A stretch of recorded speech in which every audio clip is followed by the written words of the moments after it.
The gun was already in the building before anyone knew his name. Cole Harrington stood in the marble lobby of one of Manhattan's most powerful investment firms, wearing a jacket that had seen better decades, holding a resume that said almost nothing, because the things he had actually done couldn't be written on paper. The receptionist looked at him the way people look at someone who wandered into the wrong building. The security guard shifted his weight. 3 men in tailored suits glanced over and looked away just as fast. None of them knew they were standing next to the most dangerous person in the room. If this story already has you leaning forward, you're exactly where we want you. Subscribe to this channel and follow along to the very end, because the story only gets deeper from here. Hit that like button and drop a comment telling us your city and country. We read every single one, and we love seeing how far these stories travel. Now, let's begin. The elevator banks at Aurelius Capital Partners gleamed like something out of an architecture magazine. Brushed gold, floor-to-ceiling glass, the kind of lobby that told you exactly what the people inside thought of themselves. It smelled like money and fresh flowers, and the particular brand of quiet that only exists when a building is engineered to keep the wrong people out. Cole Harrington did not belong here. He knew it. They knew it. The young woman at the front desk had been trained to smile at everyone who walked through the doors, and she managed something close to that when he approached, but her eyes dropped to his jacket, the dark navy one with the fraying right cuff, and the smile stiffened at the edges. "Can I help you?" she said. The can carried just enough weight to also mean, "Should I?" "Cole Harrington, I have a 9 o'clock with Ms. Vale's office." He set his resume on the counter, a single page in a manila folder he'd bought at a drugstore on his way over. Private driver position. She took the folder without touching the part his fingers had touched, tapped something into her keyboard, looked at the screen, then back at him, and the smile loosened slightly. He was in the system, at least. "3rd floor, someone will meet you at the elevator." He nodded, picked up his bag, and walked toward the elevators. Behind him, he heard her say something quiet into her headset. He didn't turn around. The elevator doors opened on 3, and a man in his early 30s was already waiting. Pressed shirt, no tie, the look of someone who managed other people's calendars and considered it a form of power. He extended a hand. "Mr. Harrington, I'm Derek, Ms. Vale's executive assistant. I'll take you to the waiting area." Cole shook his hand. "Thanks." Derek led him down a corridor lined with framed financial charts, each one showing a line that went up. That was the whole story, told in glass and metal. The line went up, and therefore the people inside were worth something. The waiting room had 4 chairs and a glass table with a bowl of fruit that nobody had touched. Cole sat down and set his bag between his feet. 2 other men were already seated, both in suits, both with the kind of posture you develop when you've been trying to impress people your whole life. One of them glanced at Cole's jacket and then looked at his phone. Cole looked at the window. 14 stories below, Madison Avenue moved in its usual morning current. Cabs, delivery trucks, a woman walking 3 dogs that clearly didn't like each other, a man in a gray coat who had stopped on the corner and was looking up at the building, just standing there, looking. Cole watched him for a few seconds.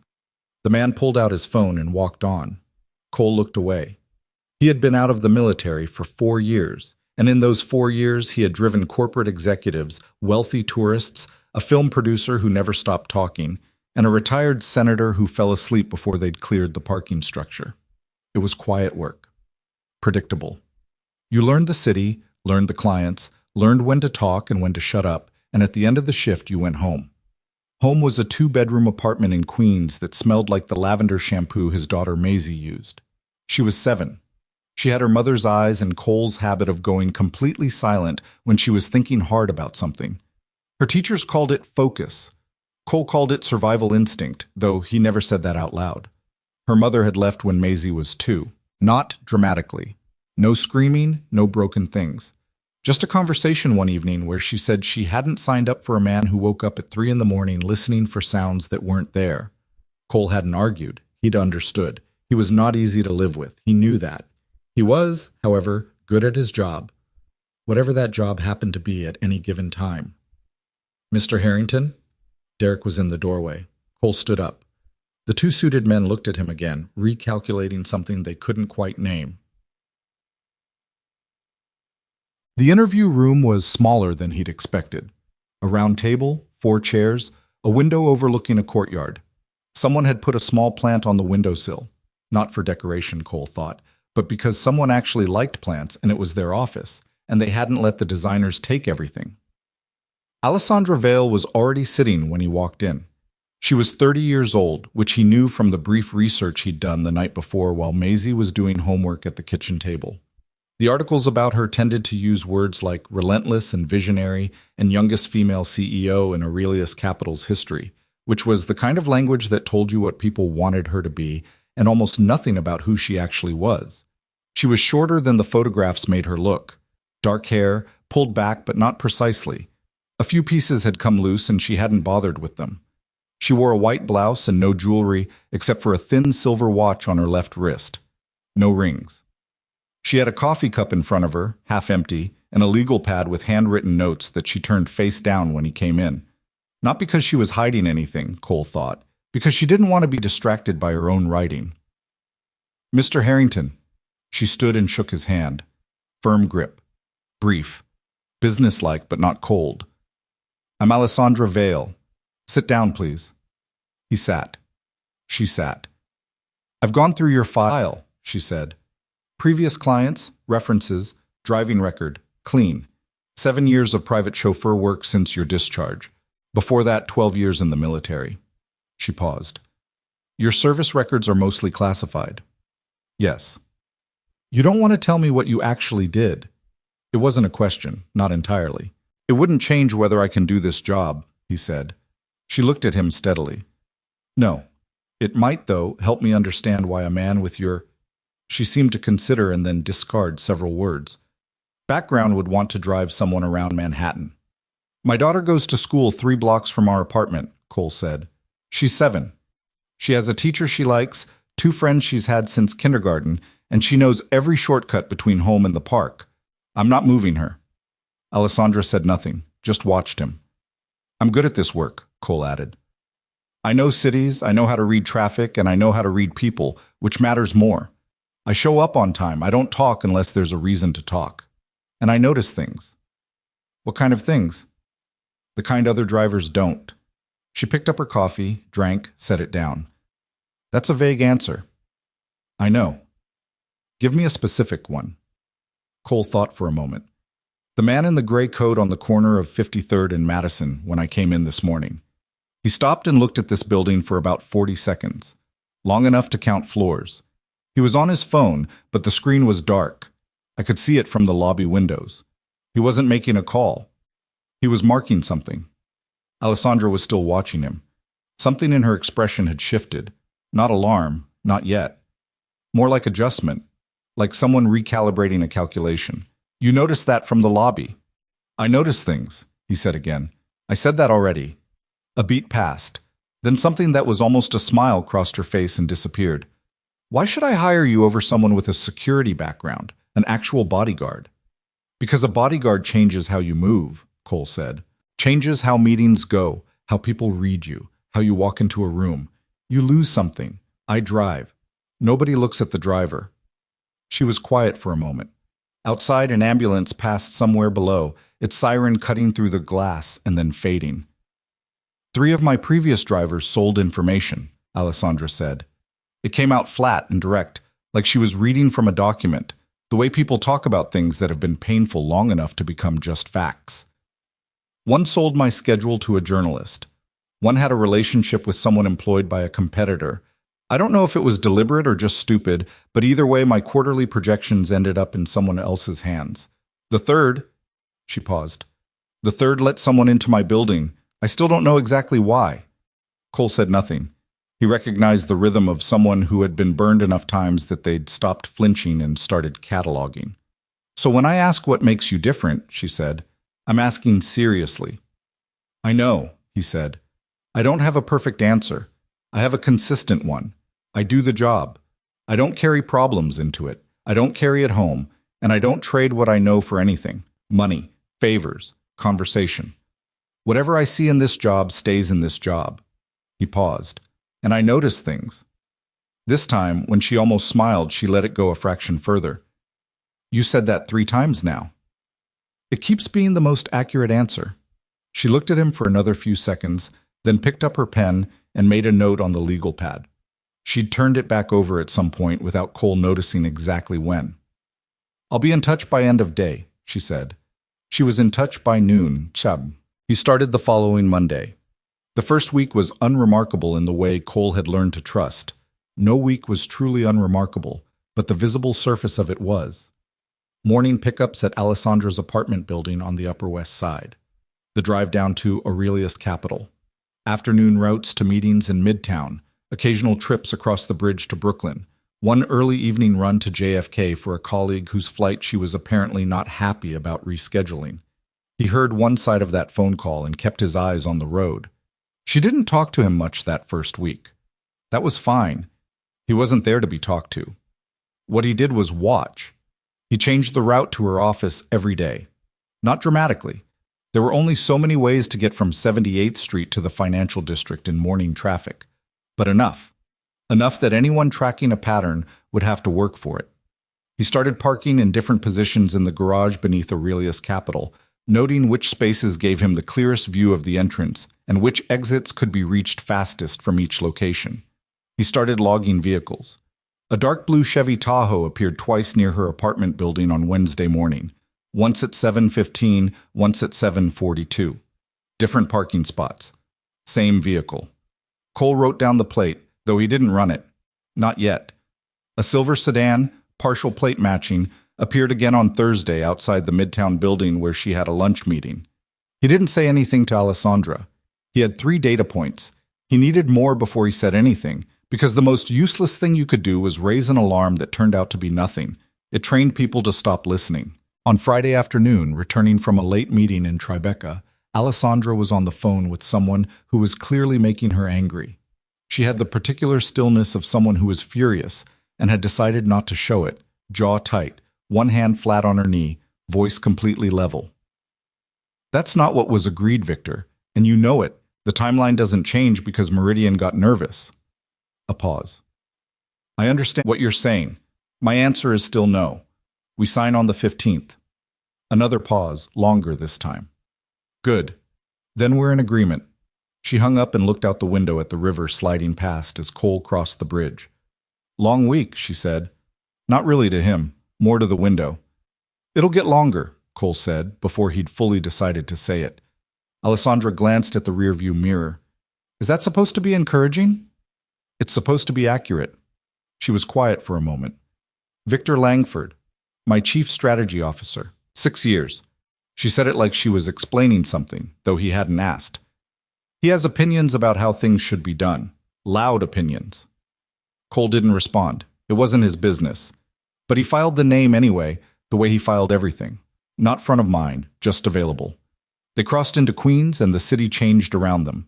Lower buildings, wider streets, the particular quality of light in the outer boroughs that felt less like a performance. "Can I ask you something?" Alessandra said. "Sure." "Why the quiet?" "Most drivers, they talk. Fill the silence." "Most clients don't want the silence filled," Cole said. "They want to think, or not think. Either way, talking at them doesn't help." She considered that. "And the ones who do want to talk?" "Then I talk. Do you? When there's something worth saying." She looked at the mirror again. He caught her eyes for just a second, then looked back at the road. She said, and went back to her phone. The dinner was a quarterly gathering, what the financial world called a dinner, and what was actually a carefully choreographed competition for information and access, wrapped in 3 courses and good wine. 50 people. A private room at a restaurant in Midtown that Cole had driven past 6 times without ever going inside. He dropped Alessandra at the front, then took the car to the parking structure across the street and settled in to wait. He waited 40 minutes. Then he walked to the restaurant. Not because of anything definitive, because a calculation had been running in the back of his head since he'd parked, and it had finally come back with a number he didn't like. The dark Tahoe, he'd clocked it outside the restaurant when he dropped her off. Same vehicle, or a match. And a man at the corner of the block who had been standing there too long, looking at his phone with the same posture the gray coat man had used outside Aurelius Capital 2 weeks ago. Maybe nothing. Cole went inside. The host tried to stop him at the front. He showed his driver's credentials and said he needed to deliver something to one of the guests. And while the host was deciding whether that was a problem, Cole was already reading the room. Exits, sight lines, the way the staff moved, which tables had clear views of which doors. He found Alessandra at a round table near the center of the room, in a conversation with two men he didn't recognize.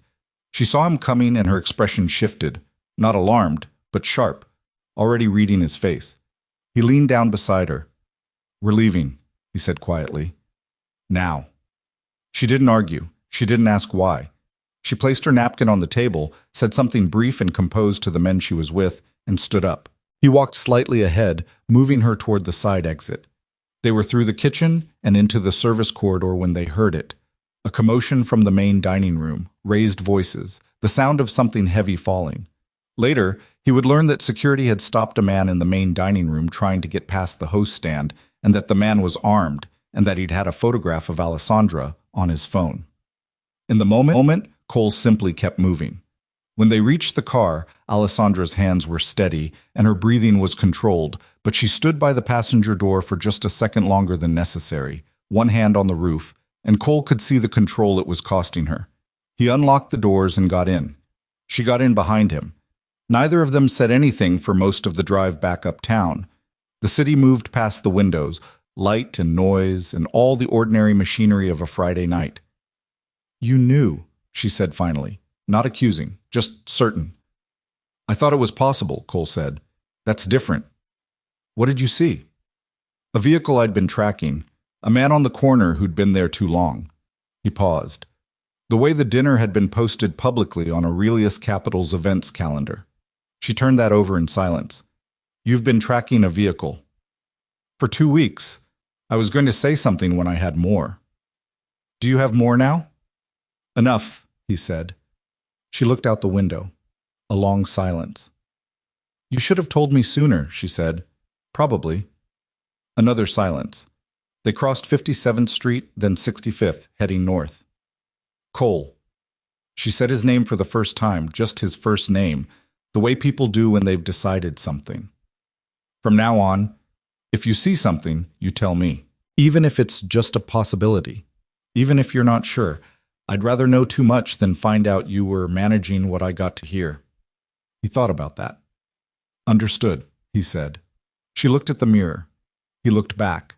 And whatever it was that passed between them in that brief exchange, not trust, not yet, but the beginning of the shape of it, neither of them named it. They drove on through the city, and the lights streamed past like everything was completely fine. And for the moment, at least, it was. The Monday after the restaurant, Alessandra came down to the car 3 minutes early. Cole noticed because she was never early. In 6 weeks of driving her, she had been exactly on time. Not a habit of punctuality so much as a habit of control, of filling every available minute until the last possible second. Early meant something had changed. Early meant she'd been awake before she needed to be, which meant her mind had been running ahead of her body, which meant Friday night was still in her system and hadn't settled yet. He got out and opened the door without saying anything about it. She got in, set her bag on the seat beside her, looked out the window as he pulled out of the garage and into the morning traffic moving sluggishly south on Columbus Avenue. They were through 3 blocks before she said anything. "I had someone make some inquiries over the weekend," she said. "About you." Cole kept his eyes on the road.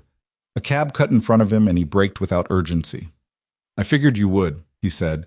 "You're not bothered by that." "Should I be?" She was quiet for a moment. "Most people would be. It's a privacy issue." "You trusted me with your life on Friday," Cole said. "Checking my background first would have been smarter. Doing it after the fact is just catching up." She made a sound that wasn't quite a laugh. "The inquiry came back incomplete."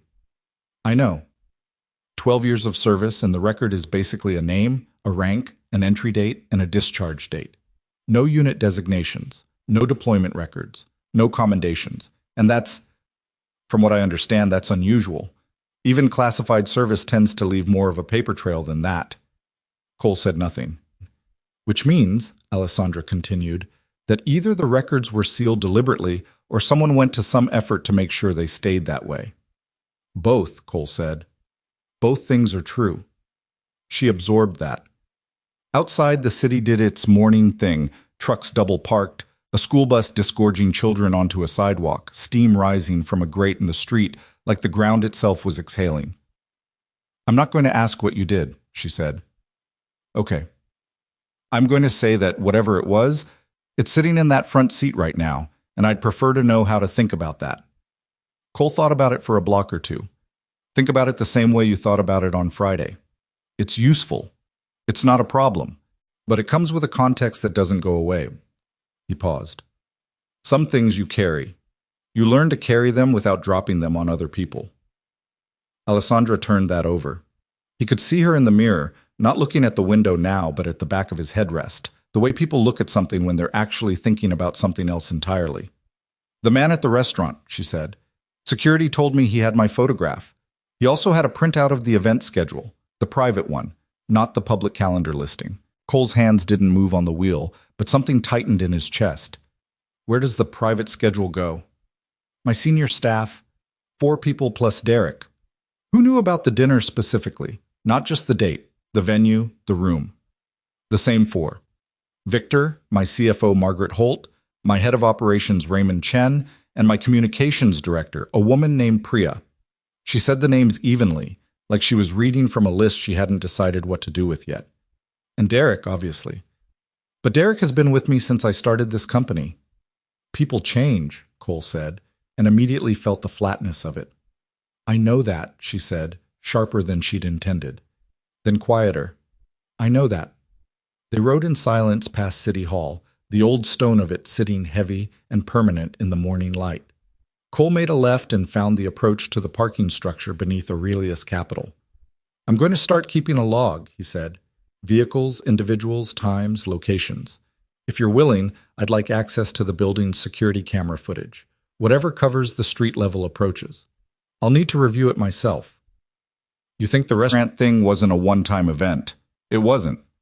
She was quiet long enough that he'd pulled into the structure and was moving toward her reserved space before she answered. "I'll talk to building security today," she said. "I'll tell them you need access." "Thank you." He stopped the car. She didn't move immediately. He could see her in the mirror, sitting with her hands loose in her lap, looking at something that wasn't in the car with them. "I've been in this building 7 years," she said, finally. 7 years of building this company. And now I'm having a conversation with my driver about camera footage and private schedules, and she stopped, pressed her lips together. "I'm not afraid," she said, and it came out wrong, too declarative, the way things do when you need them to be true, badly enough that you say them like they already are. Cole didn't agree or disagree. "Fear isn't the issue," he said. "Information is. We start with what we can see." She picked up her bag and opened the door. "Right," she said. "Okay." She got out. He watched her cross the structure toward the elevator bank, her stride exactly what it always was, measured, deliberate, the walk of a woman who had trained herself to look like she'd already decided what the room was going to do before she entered it. The elevator doors closed behind her. Cole sat for a moment in the empty car, thinking about the name that had been circling in the back of his head since Friday. Victor Langford, Chief Strategy Officer, 6 years. He has opinions about how things should be done. He pulled out his phone and wrote the name down in the Notes app where he kept his vehicle log. No reason, just filing. The footage from the building's exterior cameras took him 2 afternoons to go through, stretched across the gaps between pickups and drop-offs. Building security gave him a workstation in a utility office on the lower level. Cinder block walls, a folding table, a monitor that was at least 5 years old. He sat there in his driver's uniform and worked backward from the date of the restaurant incident. What he found wasn't dramatic. It was the opposite of dramatic. It was the kind of thing you'd miss entirely if you weren't specifically looking for a pattern rather than an incident. Over the course of 12 business days preceding the restaurant dinner, the same vehicle, the dark blue Tahoe, had appeared in camera range on 9 separate occasions. Never parked. Always moving or stopped briefly, always on streets with clear sightlines to Aurelius Capital's main entrance or to the parking structure approach. Different times of day, different positions. But the same vehicle. Cole ran the partial plate he had against the footage timestamps and confirmed it was the same one he'd logged on foot. He also found a second vehicle, A silver Toyota Camry, nothing notable about it, the kind of car that disappears in any city parking lot. It appeared less frequently than the Tahoe, but on 2 occasions it was present at the same time as the Tahoe, on opposite ends of the same block. That was a team. One vehicle was coincidence. 2 vehicles covering opposite ends simultaneously was coordination. He printed what he could and wrote the rest down. Then he went back through the footage, looking for individuals on foot. That was harder. Cameras didn't cover every angle, lighting varied, and the sheer volume of pedestrian traffic on a Manhattan street made it close to impossible to isolate anyone with certainty. But he found 2 figures who appeared more than twice in locations near the building on days the vehicles were also logged. Neither of them was doing anything obviously wrong. One was a man in a hard hat who appeared twice near the construction scaffolding half a block north. The second was a woman in a dark coat who appeared 3 times at varying times of day, once near the garage entrance, once across the street from the main lobby, once at a coffee cart on the corner. Cole looked at the woman in the dark coat for a long time. She was never on her phone. Both times she was near the building, she was simply standing or walking slowly, and she was positioned, each time, with a clear view of something. An entrance, a vehicle approach, a blind spot in the street-level camera coverage. He wrote it all down, clipped the printed frames together with a binder clip from the security desk. He needed to tell Alessandra, but he also needed to be careful about how. Information like this, delivered wrong, did 2 things. It scared people in ways that made them less safe, not more, and it poisoned their thinking about everyone around them until they couldn't make good decisions. He'd seen it before, in the field and after. Paranoia had a way of eating people from the inside out, and sometimes the information that caused it was true and accurate, and it still destroyed the person who received it. He thought about what she'd said in the car that morning. "I'm not afraid." The way it came out too fast, too flat. He'd tell her. He'd tell her clearly and specifically, without editorializing, and he'd let her decide what she needed to do with it. That was the arrangement. That was what she'd asked for. He stacked the papers, turned off the monitor, and went back to the car. He told her that evening on the drive home. He kept it straightforward. Vehicle appearances, dates, times, the 2 figures on foot. He didn't tell her what he thought it meant. He described what he'd seen and what he'd documented and stopped there. Alessandra listened without interrupting. Her hands were in her lap, and she was looking out the window, but her eyes weren't tracking the street. They were focused somewhere internal, processing. When he finished, she was quiet for nearly a full minute. "You've been tracking this for how long?" she said. "The vehicle, since the 2nd week I started. The footage review, the past 2 days. While driving me. The review was during gaps in the schedule. I used the workstation security setup." She shifted in her seat. "I'm trying to decide if I'm angry or not." "About what part?" "The part where my driver has been conducting his own surveillance operation for 6 weeks and told me approximately none of it until now." Cole took the highway approach, settling into traffic. "I told you on Friday when I had enough to act on." "You had information before Friday." "I had fragments, 3, 4 data points. That's not information. That's noise that might become information." He paused. "I've been in situations where someone acted on fragments and people got hurt. I'm not saying I handled it perfectly. I'm saying what I was trying to avoid." She didn't answer immediately. He could feel her working through it, turning it over the way she did, not emotionally, but architecturally, building out the logic of it. "I don't like that you made that decision on my behalf," she said finally. "I understand the reasoning. I still don't like it." "Fair. Going forward." "Going forward," he agreed. She exhaled, looked out the window. The city at evening was a different animal, slower and more orange, the buildings caught in the last angle of light before it gave up. "Who would have access to a private schedule and also to the kind of resources you're describing?" she asked. "Coordinated vehicles. Multiple individuals maintaining surveillance over weeks. Someone with money and connections. Or someone working on behalf of someone with money and connections." He kept his voice neutral. "You mentioned the Harrogate merger." She went very still. "That's not a small deal," Cole said. "How big is it?" "Large enough to change the landscape of 3 or 4 related industries," she said carefully. "Who does it hurt most if it goes through?" A long pause. He heard her draw a breath. "There's a firm called Meridian Capital Group," she said. They've been our primary competitor on the Harrogate acquisition for almost 2 years. If we complete the merger, Meridian loses. Not just this deal. They lose leverage in two markets they've been operating in for a decade. She stopped. Their principal is a man named Garrison Price. He doesn't deal well with losing. Does Meridian have the resources for something like what I described? She made a sound that wasn't quite a laugh. Garrison Price has the resources for considerably more than that. Cole absorbed that. Traffic thickened near the bridge, and he worked through it without thinking about it much, the driving part happening in a layer underneath whatever else was in his head. What's the timeline on the merger? He asked. Signing is scheduled for the 15th. Harrogate's legal counsel has set a hard deadline.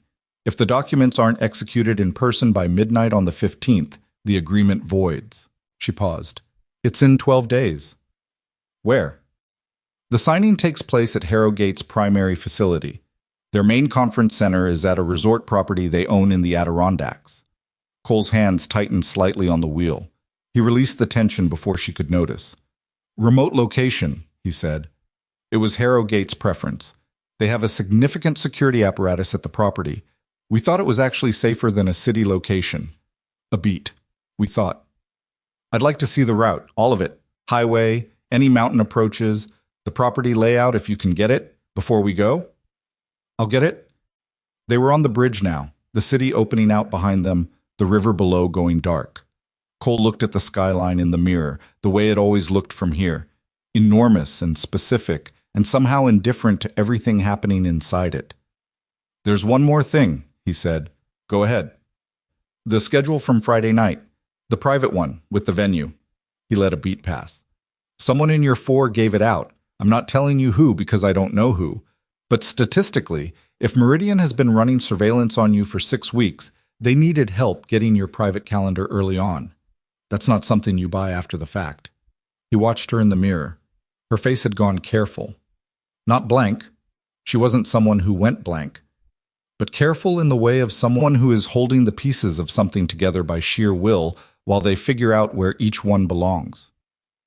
Victor pushed back hard on the merger timeline 2 months ago, she said. It was quiet, almost like she was talking to herself. I thought it was just, he does that. He has opinions. He pushes back on things. I push back harder. We move on. Did anything change after he pushed back? She thought about it. He accepted it, which was, she stopped. He accepted it faster than usual, actually. I remember thinking it was almost too easy. Cole said nothing. He didn't need to. She sat with it for a while and he let her, because some things needed to be arrived at in their own time, especially when the thing being arrived at was that someone you'd trusted for 6 years might have made a choice you couldn't come back from. I'm not accusing anyone, she said finally, firm, deliberate. Neither am I. I need more than a theory before I... Absolutely, Cole said. More than a theory is what we're building. She nodded once and went back to the window. They crossed into Queens, and the light changed the way it always did, and the city let go of them a little, the way it does when you get far enough from the center that it stops demanding to be noticed. Neither of them spoke again until he pulled up in front of her building. Get some sleep, Cole said. She got out, started toward the door, then stopped with her hand on the handle and turned back. Cole? She said it the way she had the night of the restaurant, just the name, no cushioning around it. Whatever this is, whatever's coming, I need you honest with me, even when it's information I won't like. That's the only kind I carry, he said. She looked at him for a second, then she went inside. The next 10 days moved in 2 registers simultaneously. On the surface, the ordinary machinery of Alessandra's professional life. Morning pickups. Meetings. One board presentation that ran 3 hours over schedule and left her silent for most of the drive home. A dinner with Harrogate's legal team that Cole sat outside for 90 minutes, reading a map of the Adirondack routes he'd printed and folded into a square small enough for his jacket pocket. Maisie's school performance review, which Cole attended via a 15-minute phone call parked in a garage while Alessandra was in a meeting. The teacher said Maisie was doing well in reading, struggling with patience during group projects, which Cole found so accurate it almost made him laugh. Underneath that surface, Cole worked. He mapped every approach to the Harrogate resort property, using satellite imagery and 3 different route planning tools. The resort sat in a valley west of the main highway, accessible by 2 roads, one a primary highway approach, the other a smaller state road that cut through forest and came in from the north. He drove the primary route himself on a day off, telling Maisie they were going on an adventure, which was technically true. She sat in the back with a book about the moon and asked him every 40 minutes if they were there yet, and he said almost, and they stopped at a diner midway where she ate pancakes and told him very seriously that the moon had more than 200 volcanoes on it. "I didn't know that," he said. "Most people don't," she said with the authority of someone who had recently become an expert. He drove back to the city with the route mapped in his head and Maisie asleep in the back, and he thought about what a 12-day surveillance operation looked like when you were certain the target was going to have to use a specific road, and what you would need to set something up and make it look like an accident, and whether the brake line incident was a warning or a test run. Because that was the other thing. On the 9th day before the signing, Cole did his morning vehicle inspection the way he always did. Visual walk-around, undercarriage check, engine bay, and found it. A brake line, rear passenger side, not cut through, not failed, partially compromised, in a way that would hold under normal city driving but degrade under sustained pressure. The kind of pressure that comes from mountain roads, repeated braking on descents, emergency stops. The kind of failure that on a curving mountain highway at speed would look, to anyone who wasn't specifically looking for it, like equipment failure. Cole stayed crouched under the car for a long moment. He was aware of his own breathing, of the concrete smell of the garage and the distant sound of a car starting somewhere on the upper level. He was aware of the space between what this was, evidence of intent, of specific technical knowledge, of access to this vehicle in this secured garage, and what it meant, which was that whoever was behind this was no longer watching. They were preparing. He stood up, took out his phone, photographed the brake line from 4 angles. Then he went upstairs and told Alessandra before she'd finished her coffee. She sat at her kitchen table in the apartment she'd spent a decade building into something that looked like a home. Clean surfaces, 1 decent painting on the wall, a coffee maker that cost more than some used cars. And she looked at the photographs on his phone, and she was quiet for a long time. "Can you fix it?" she said. "I already called a mechanic I trust. It'll be replaced today, but that's not the point." "I know what the point is." She set the phone on the table, pushed it toward him without looking at it again. "Someone was in the garage. Overnight, based on the damage. The vehicle was fine at my inspection yesterday afternoon. We have security cameras in the garage. I already asked your building security to pull the footage from last night." She stood up from the table and walked to the window. Manhattan, at 8 in the morning, impeccable and relentless. She pressed her fingers against the glass without thinking about it, the way people touch cold surfaces when they need to feel something real. "They're escalating," she said. "Yes. Because the deadline is getting close. And because the restaurant didn't work." Cole paused. "Someone knew that plan failed, which means whoever fed them your schedule didn't just do it once. The communication is ongoing." She was quiet. He watched her back, the set of her shoulders, the deliberate stillness. "I want to postpone the signing," Cole said. "Give me more time to identify." "No." Flat. Immediate. "Alessandra." I said no. She turned from the window. Her face was composed, but her eyes were doing something that didn't match the composure, something that was working too hard. "If I miss the deadline, the agreement voids. Harrogate walked away from 2 other buyers to come to us. If I fail to execute, I don't just lose this deal. I lose the relationship, and I lose the credibility that comes with it. That's not a business inconvenience. That's 2 years of work." She stopped. "And it's what they want. It's exactly what they want, for me to blink, to postpone, to hand them the outcome without them having to do anything else." Cole looked at her. She held his gaze without flinching, and he understood that she was right, and also that being right about the business calculus didn't make the road safe. "Then we go," he said. "But we go my way." She looked at him carefully. "What does your way look like?" "We leave before sunrise. Route I select the morning of, not before, not shared with anyone. I drive alone. No additional vehicles, no convoy, because convoys are predictable." He paused. "And you tell your 4 executives about the trip as normal. Same information you'd normally share. Same timing." She understood what he was doing before he finished saying it. "You want to see what leaks," she said quietly. "I want to see what moves." She absorbed that, nodded once, slowly, the way she nodded when she'd made a decision she knew was costly and was making it anyway. "When does the brake line get fixed?" she said. "This morning. And the garage footage? I'll have it by this afternoon." She picked up her coffee and drank the last of it, even though it had to be cold by now. Set the cup down. "You need anything else from me?" "The route details to Harrowgate's property. Full layout if you can get it." "I'll have Derek send it." "Send it to me directly," Cole said. "Not through Derek." A pause. She registered what that meant. The circle of people she could move freely inside was shrinking. He watched her absorb that, watched the steadiness it required. "All right," she said, directly. He picked up his phone. At the door he stopped. "Maisie's teacher says she's doing well in reading," he said. He wasn't sure why he said it. Maybe because the rest of the conversation had been nothing but pressure, and you couldn't live entirely inside pressure. "She struggles with group projects." Alessandra blinked. "Your daughter?" "Yeah." "How old?" 7.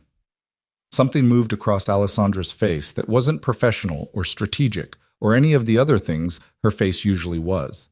Something quieter than that. "That's a good age," she said, like she had some specific memory of what 7 felt like. "Group projects are terrible at any age, for what it's worth." "I'll pass that along," Cole said. He left. The garage footage came back that afternoon. A vehicle. A white panel van with plates that turned out to be registered to a defunct cleaning company had entered the structure at 2:17 in the morning through the Eastern Service entrance. It had parked briefly near the lower level. It had left at 2:41, 24 minutes. Long enough. Cole added it to the log. The log was 4 pages now, dense with times and plates and locations, and the names of people who hadn't done anything he could prove yet. He looked at Victor Langford's name for a while. Then he folded the pages and put them in his jacket pocket and went to pick Alessandra up for her afternoon meeting.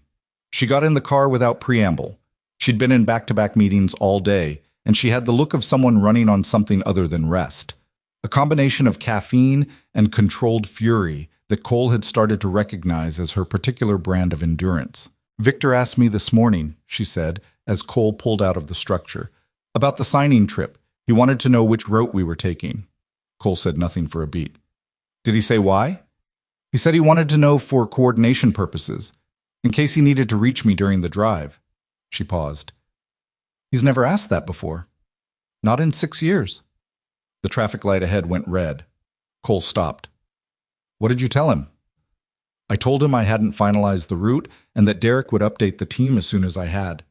She was looking at her hands. It seemed like the right answer. It was the right answer. Cole thought about the brake line and the van and the dark Tahoe and the woman in the dark coat standing at angles that gave her sightlines and the 12 days that had become 2. He thought about a mountain road and a vehicle that someone had already tried to compromise once. "It was the right answer," he said. The light changed. Cole drove. And for the first time since this had all started, he felt something he hadn't let himself feel before. Not fear, exactly. He'd long since learned to work through fear. It was something underneath fear. The particular weight of knowing that the timeline had closed to a point where there wasn't much room left for being wrong about anything. 12 days had become 2. They were leaving for the Adirondacks the morning after next.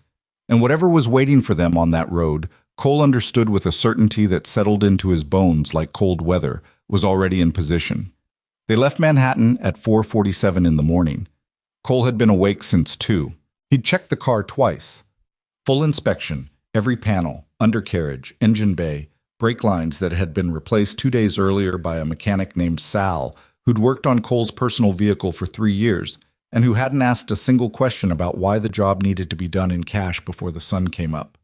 Cole trusted Sal the way you trust someone when you've watched them work. Not because they told you they were trustworthy, but because their hands knew what they were doing, and they did it the same way every time, whether you were watching or not. The route he'd selected, he'd decided on at 3 in the morning, sitting at his kitchen table with printed maps and a cup of coffee that went cold without him noticing. Not the primary highway. Not the northern state route that came in through the forest. A third option, a longer way, adding nearly 40 minutes to the trip, cutting northeast first before arcing west through a series of county roads that approached the Harrogate property from the southeast. It wasn't on any GPS recommendation. It wasn't a route anyone would choose for efficiency. He hadn't told anyone. Not Alessandra, not Derek, not the building's overnight security. He'd written it in his notebook and then torn out the page and put it in his jacket pocket and told no one. The city was as close to quiet as Manhattan ever got when he pulled around to Alessandra's building. A few taxis, a delivery truck parked with its hazards on, the driver moving boxes with the practiced indifference of someone who had been doing it since midnight, a woman walking a dog that looked deeply unhappy about the hour. Alessandra was already in the lobby when he pulled up. She came out with a single bag. Not her usual workday bag, but a small overnight one, dark gray, and she was dressed in what looked like a compromise between professional and practical. Dark slacks, flat shoes, a heavier jacket than she usually wore. No jewelry except the watch. She got in and set the bag on the seat beside her and didn't say good morning. Neither did he. They moved through the streets in the particular silence of very early hours, and the city peeled away around them as Cole headed north and then east, beginning the long arc of the route he'd chosen. After 20 minutes, Alessandra said, "This isn't the highway." "No. We're going the wrong direction." "We're going a different direction." She looked at the window, at the neighborhoods giving way to each other, Brooklyn fading into the outer reaches of Queens, the urban grid loosening its grip. "You didn't tell me the route." "I didn't tell anyone the route." She absorbed that without comment. He could feel her working out what it meant, that he'd made a decision about her safety without consulting her, which she didn't like, against which he'd balanced the specific operational logic of what they were doing, which she understood. He waited to see which one won. She said nothing else about it. They drove northeast for a while, and the city finally let go of them. Not all at once, but in stages, the way any big thing releases you, gradually and then completely.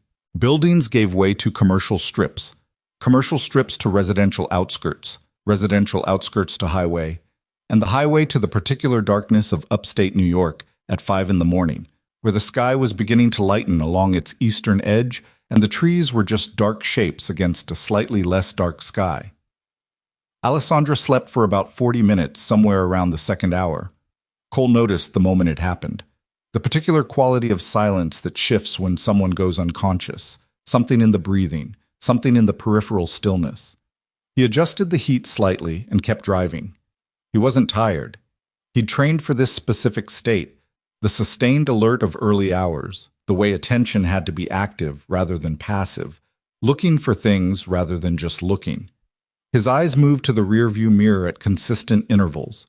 Nothing behind them on these roads but empty asphalt and the occasional county truck already out on some early maintenance run. He thought about Maisie. She was with his neighbor, Mrs. Delgado, a 71-year-old woman who had 3 grown children and 7 grandchildren, and who treated Cole with the specific affectionate briskness of someone who had decided early on that he needed looking after whether he wanted it or not. Maisie loved her unconditionally and had at some point decided that Mrs. Delgado's apartment was a kind of extension of home, which it basically was. Cole had told Maisie he had a work trip. Maisie had asked if he'd be back for Saturday because she wanted to show him something she'd found in one of her moon books. He said he'd be back Friday at the latest. He was going to be back Friday. He kept that thought where he could reach it. Alessandra woke about 40 minutes outside the Harrogate property. She came back to consciousness in the way some people do.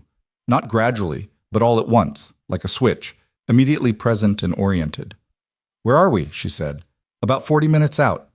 She looked at the landscape. They were in the mountains now, so proper mountains.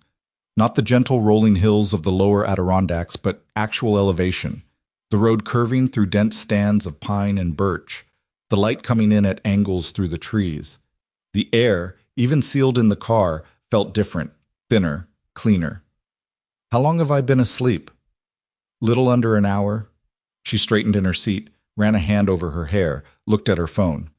"Signal's getting weak. It'll drop out in about 15 minutes. There's a dead zone through most of the mountain approach." She looked at the phone, made a call before the signal went, brief, businesslike, telling someone named Thomas that she was en route and would arrive for the 11 o'clock review. Hung up and set the phone in her lap. "Thomas Harrogate," she said, though Cole hadn't asked. His company, his name. He's been waiting 2 years for this. A pause. He's a good man, I think. Strange, a little reclusive, but straight. No games. That's rare in your world. Remarkably rare. She looked at the trees going past. He called me 3 weeks ago, actually. Nothing about the merger. Just to ask how I was doing. Whether the pressure of everything was manageable. She paused. I couldn't remember the last time someone at that level asked me that without wanting something in exchange for the question. Cole said nothing. I was watching the road the way he'd been watching it for the last 2 hours. Not casually, not just driving, but reading it. The shoulder, the tree line, the distances between curves. Something was already bothering him. He wasn't sure what yet. Just a feeling in the base of his neck, the kind that didn't announce itself with reasons. The highway was empty.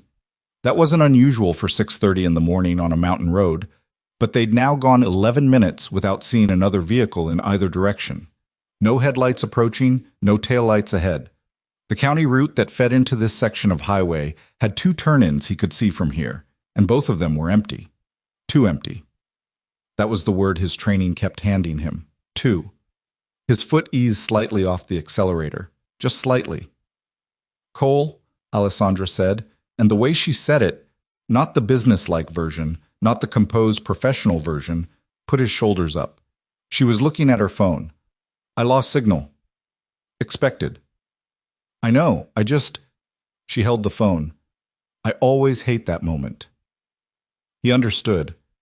The moment the signal dropped was the moment the outside world stopped being reachable, and for someone who ran an organization partly through the force of constant communication, it had a weight that was particular to her. It's temporary, he said. She set the phone in her lap. I know. He looked at the rearview mirror. Still nothing behind them. The road curved ahead through a long, gentle arc to the right, then straightened for what looked like a quarter mile before the next curve. Dense tree line on both sides, close to the road. Rock face on the right where someone had blasted through the mountain to build this road decades ago. The neck thing got worse. He took his right hand off the wheel, just briefly, and adjusted the heat. What he actually did was reach down and feel the position of his phone in the cup holder, the small folding knife in his jacket pocket, orient himself to the layout of the car. Quiet inventory. The kind you do without thinking about it too hard. Tell me something, Alessandra said. She was looking at the trees. What? Anything. Something that isn't about the merger or the drive or... She gestured vaguely at everything. Anything else? He thought about it for a second. Maisie told me 2 nights ago that she wants to be an astronomer, he said. She's been saying she wants to be different things for about a year. A marine biologist, a train conductor, a chef, because she watched a cooking show. But astronomer is the first one that's lasted more than a week. How long has astronomer been on the list? 11 days. Something that might have been a real smile crossed Alessandra's face. Not the professional version, not the controlled version, but the kind that happens before the person decides whether to let it. 11 days is significant. I thought so. What got her interested? A book about the moon. Her teacher gave her a reading list and she picked it because of the cover. What was on the cover? The moon. Alessandra laughed. Actually laughed. A short, real sound that surprised her, he could tell, because she stopped it almost immediately and looked slightly embarrassed about it, which made it better. That's very logical, she said. 7-year-old logic. Best kind, Cole said. She smiled again, and this time she let it stay for a moment. What's her name? You've never... Maisie, he said. Maisie. She said it quietly, like she was deciding what to do with it. That's a good name. She'd tell you it means pearl. She looked it up and told everyone she met for about 2 weeks. And now? Now she's moved on to telling people what the moon's volcanoes are called. Alessandra shook her head slightly, still with that expression. Something tired and something warm mixed together in a ratio that Cole hadn't seen on her face before. She was about to say something else when Cole's eyes went to the road ahead and everything in him went quiet and still. He saw it before he could identify all of it. A shape. In the road. A quarter mile out, at the point where the straightaway ended and the curve began. He could see it because they'd just crested a slight rise, and from this elevation he had a long sight line, and the shape was too solid for a fallen tree, too deliberate in its position, and the absence of any headlights meant it wasn't a vehicle that had stopped for a reason. It was blocking the road. Both lanes. "Alessandra," Cole said. His voice didn't change. "Get below the window line." She didn't ask why. She moved immediately, folding forward, dropping low in the seat the way he'd told her, "First day on the job, if I ever say that, you do it, and you ask later." He heard her breathing change, felt the shift in the car's weight as she moved. Cole did not slow down abruptly. An abrupt stop broadcast your decision. He decelerated smoothly, controlled, and turned his eyes to the tree line on both sides of the road, looking for movement, for positions, for the secondary signs that told you what kind of thing you were driving into. Left tree line. A shape between the trees about 30 yards in, stationary. Then a second shape further along, moving laterally, right side. The rock face was too close for anyone to come out of, but there was a pull-off for trail access 100 yards back. He'd noted it when they passed it, the way he noted everything. And he checked the mirror and saw a vehicle coming out of it now, lights off, falling in behind them at a distance. Vehicle ahead. At least 2 individuals on the left. A tail closing from behind. 4 seconds of looking gave him that. Coordinated. Rehearsed. They'd been sitting in those positions waiting, which meant they knew the route, which meant the route had gotten out somewhere, which meant something Cole would think about later when there was time to think. Right now there was no time. He stopped the car 40 yards from the blockade. Not right up to it. Enough space to give himself options. The vehicle across the road was a black SUV, deliberately angled so that driving around it on either side was impossible. Rock face right, drainage ditch left. Chosen location. They'd picked this spot deliberately. A kill box. In the vocabulary of what Cole used to do for a living, which meant whoever had planned this had some knowledge of that vocabulary. He put the car in park. "Stay down," he said. "Do not come up, no matter what you hear." "Cole, do you hear me?" "Yes." Her voice was controlled, shaking slightly but controlled. "Yes, I hear you." He reached into the back and got his bag from the floor behind the passenger seat. He'd packed it 2 nights ago without letting himself think too hard about what he was packing it for. A small first aid kit, 2 emergency flares, a folding entrenching tool, his phone with a particular number already queued, the folding knife he'd already oriented himself to, a small flashlight, a second set of keys. Outside, the 2 figures from the tree line were emerging onto the road.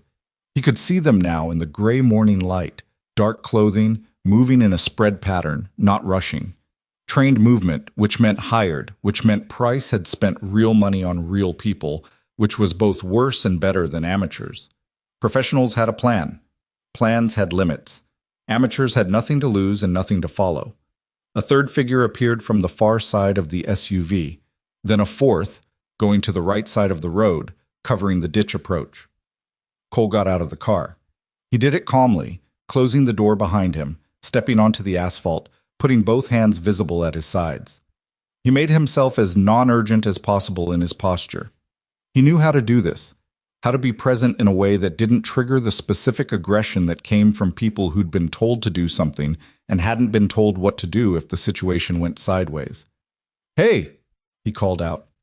Even, casual, the way you'd talk to someone you'd flag down on a highway for directions.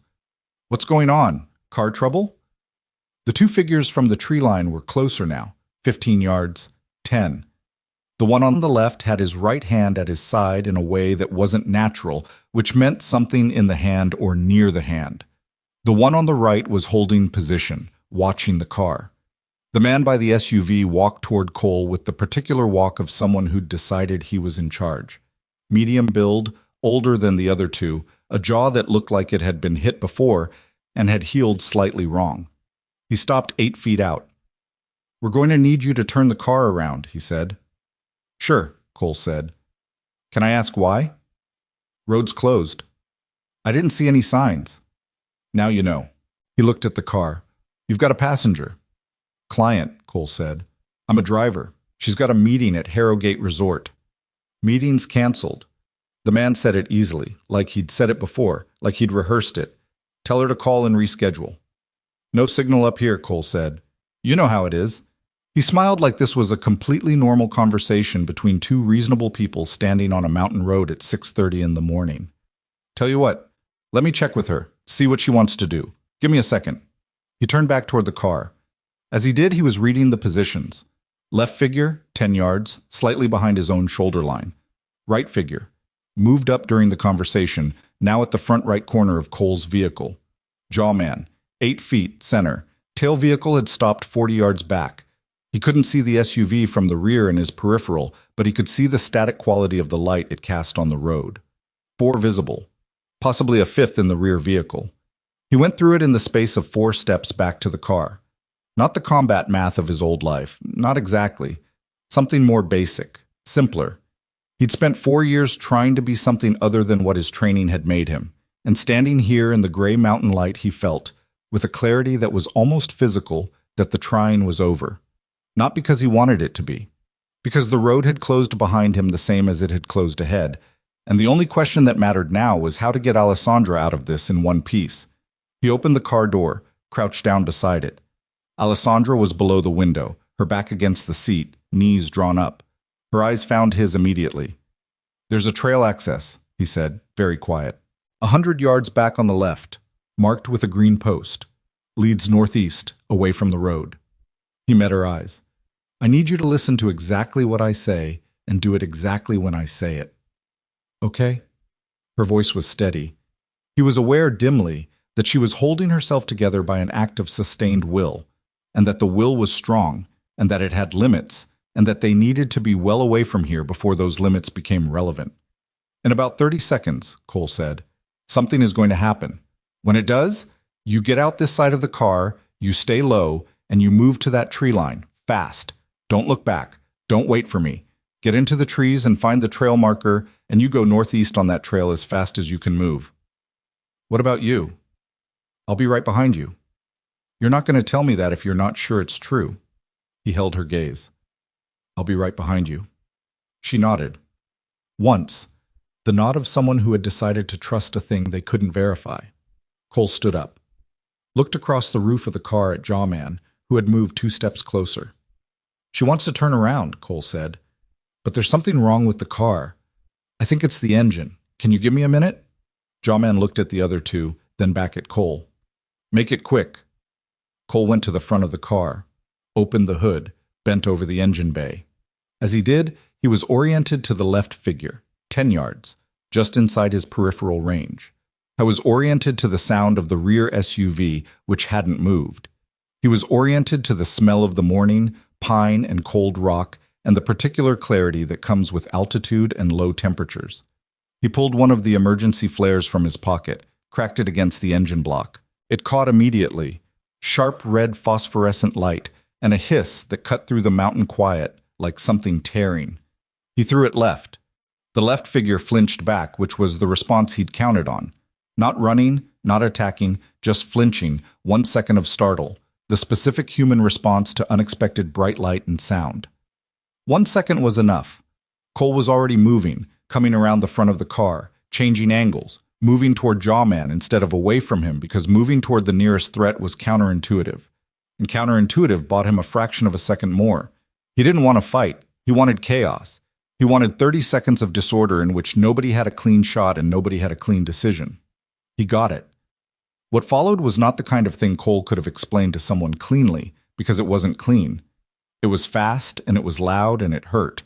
Jawman got an elbow in before Cole put him down. A solid shot to the left shoulder that sent a white flash across Cole's vision, and the right figure had come around the front of the car, and Cole had to deal with him without being able to give it his full attention, which meant he did it wrong, and it took longer than it should have, and cost him something in the left arm when the man caught him with something Cole didn't see coming. The flare was burning on the road, throwing everything red, which helped and didn't help in equal measure. Cole got clear. He hit the tree line hard, branches across his face and one arm up to clear them, crashing through the undergrowth the way you do when subtlety has stopped being an option. Behind him he heard shouting, the sound of footsteps on asphalt, a door, the rear SUV, someone getting out of the rear SUV. He registered all of it and filed it as behind him, which was where it needed to stay. He found Alessandra 40 yards into the trees. She was at the trail marker, green post, just like he'd said, and she had a branch in her hand, which almost made him laugh. And she was breathing hard, but she was upright, and she was looking at him with eyes that were doing the thing people's eyes do when adrenaline has emptied everything else out of them, and what's left is very raw and very true. "You're bleeding," she said. "I know. Move." He took her arm and they went north on the trail together, Cole slightly ahead, his hand on her elbow, the sound of the road already fading behind them as the trees closed in and the terrain went uphill, and the mountain got serious about its geography. Behind them, at intervals, he could hear movement through the trees. Someone had followed them off the road. Maybe two people. The movement was less confident than it should have been, which meant they weren't trained for this terrain, which was good. Cole was. Cole had been trained for terrain considerably more hostile than upstate New York forest, and the part of him that had been trying to retire that training for 4 years was wide awake now, reading the ground, reading the slope, reading the way the light came through the canopy at this hour, and which directions it showed clearly and which it didn't.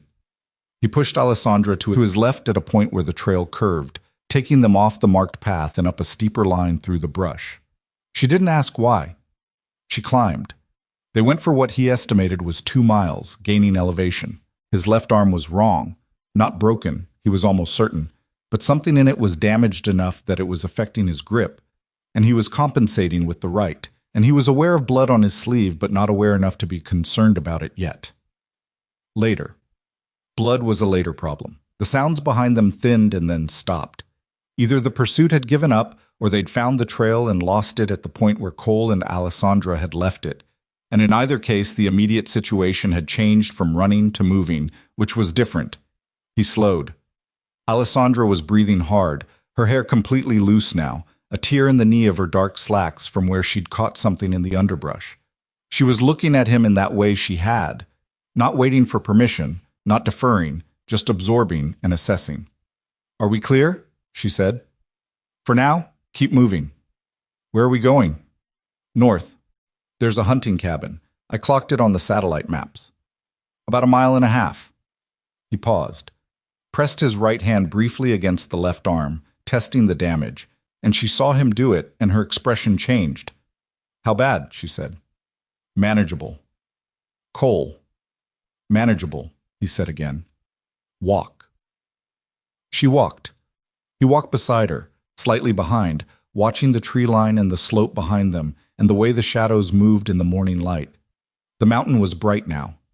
The sun, fully up, cutting through the canopy in long diagonals, and the world looked impossibly normal in it, just trees and rock and the sound of some bird doing its morning thing somewhere above them. Neither of them said anything for a while. The ground was steep enough to require attention, and attention was its own kind of silence. "After maybe 20 minutes, Alessandra said, without looking at him, "you knew. Before we stopped. You already knew." "I saw the blockade about 30 seconds before we reached it. I mean before that, this morning." She was picking her way through a section of loose shale, concentrating on her feet. "You were watching the road differently." He didn't answer immediately. "I felt something off. I didn't have a specific reason." "Good." Something like that. She made a sound that wasn't agreement or disagreement. They cleared the shale and the trail leveled briefly before rising again. "The route," she said. "You didn't tell anyone." "I didn't tell anyone." "They still knew." Cole said nothing. He had been holding this thought carefully since the moment he'd seen the blockade, the way you hold something fragile, keeping it still, not pressing it, not letting it break before you've understood the shape of it. They had known the route. A route he had selected at 3 in the morning and told no one, which meant the route hadn't leaked. The route had been anticipated, which meant someone had known they would take the back way, which meant someone had known why they would take the back way, which meant the surveillance wasn't just of Alessandra's schedule and meetings. The surveillance was of him, of the vehicle, of his patterns. The white panel van had been in the garage for 24 minutes, long enough to compromise a brake line, yes, long enough also to install something smaller, something that didn't affect the car's performance but transmitted. He should have swept the car. He had not swept the car. Whoever was running this operation was thinking further ahead than he'd given them credit for. They had tracked the car. They had known the route in real time, and they had positioned themselves on it, And the only reason it hadn't worked was that Cole had stopped 40 yards short of the blockade instead of driving up to it, buying himself the angle and the time. 40 yards. He kept that thought where it could stay cold and still and accurate, because it was going to matter when they got out of this and had to make sense of exactly how deep the operation against Alessandra had gone. "Cole," Alessandra said. He looked at her. They were standing at the edge of a small clearing. On the far side of it, half obscured by the overgrowth of a season or two of neglect, was a wooden structure. Low roof, single chimney, a door that had sagged on its hinges and was standing partly open. It was the most functional-looking thing Cole had seen in the past 2 hours, and it was beautiful for exactly that reason. The cabin. He looked at her arm. She had a scratch across the back of her right hand, probably from the undergrowth, probably hadn't noticed it yet. Her jacket was dirty, and her shoes were wrong for this terrain, but she was standing upright, her breathing controlled, her eyes clear. "You all right?" he said. She looked at him for a moment, at his arm, at his face, at the cabin behind her. "Define all right," she said, standing, thinking. "Then yes." She looked at the cabin. "Come on." She walked across the clearing first, and he followed, and the door creaked when she pushed it fully open, and the smell of old wood and must and cold ash came out to meet them. And Cole stood in the doorway looking back across the clearing at the empty tree line, listening. Nothing. He went inside and pulled the door closed behind him and let his back rest against it for just a second. His arm was bleeding more than manageable. He was going to have to let her look at it. In his other jacket pocket, his phone had no signal. One bar appeared and disappeared before he could do anything with it. Outside, the Adirondacks sat quietly in the morning sun and kept their particular silence. And somewhere far below them on the mountain road, 4 men were having a conversation about what had just gone wrong. And here, in a forgotten hunting cabin that smelled like 30 winters of cold and closed doors, Cole Harrington and Alessandra Vale were about to have a conversation they had been quietly building toward since the first morning she had come downstairs 3 minutes early, though neither of them knew that yet. The cabin had one room, a wood stove in the corner with a pipe that disappeared into the ceiling at a slightly wrong angle, suggesting someone had repaired it at some point without being entirely sure what they were doing. A wooden table with 2 chairs, one of them missing a crossbar on the back so it leaned when you sat in it. A shelf on the wall with 3 tin cans, a coil of rope, and a first aid kit in a green plastic case that had gone gray with age. 2 cots along the far wall with bare frames and no mattresses. A window on the north side, the glass intact but filmed with the particular grime of years of weather and no one caring about it. Cole took all of it in a single sweep and moved to the window first, looking back across the clearing the way he'd been doing every few minutes since they'd arrived, watching the tree line for movement, watching the shadows under the canopy. Nothing. The mountain sat in its indifferent morning silence, and the only thing moving was a hawk working the updrafts somewhere above the ridge. "Let me see the arm," Alessandra said. "Window first." "You've checked the window 4 times. "Window first," he said again. She let it go and went to the shelf, took down the first aid kit and set it on the table. The clasp was stiff. She had to work it with both hands. Inside, gauze, a roll of medical tape that had dried out and was mostly useless, antiseptic wipes still in their individual packets, a pair of blunt-nosed scissors, 2 bandages, old but sealed. The antiseptic wipes would still work. Cole came away from the window and sat in the good chair, the one without the missing crossbar.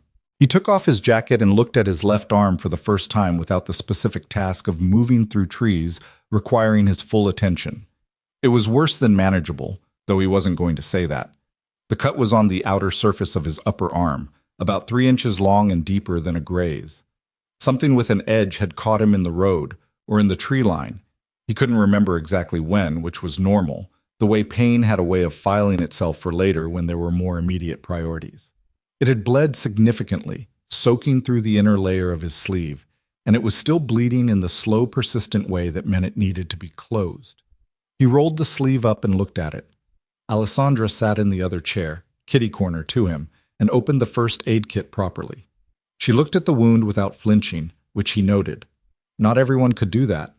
She pulled out 2 antiseptic wipes and tore them open. "This is going to hurt," she said. "Go ahead." She cleaned it. He didn't make a sound. She worked methodically, which surprised him slightly.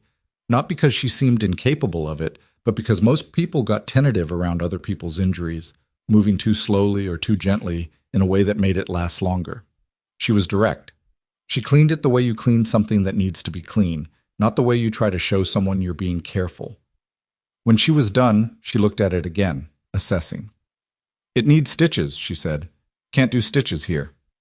"I know that. I'm telling you what it needs." She picked up the medical tape. "I'm going to close it as well as I can with what we have. When we get somewhere with actual supplies, you need a doctor." "When we get somewhere," he agreed. She worked in silence for a few minutes. He watched her face while she worked. Not her hands. Her face.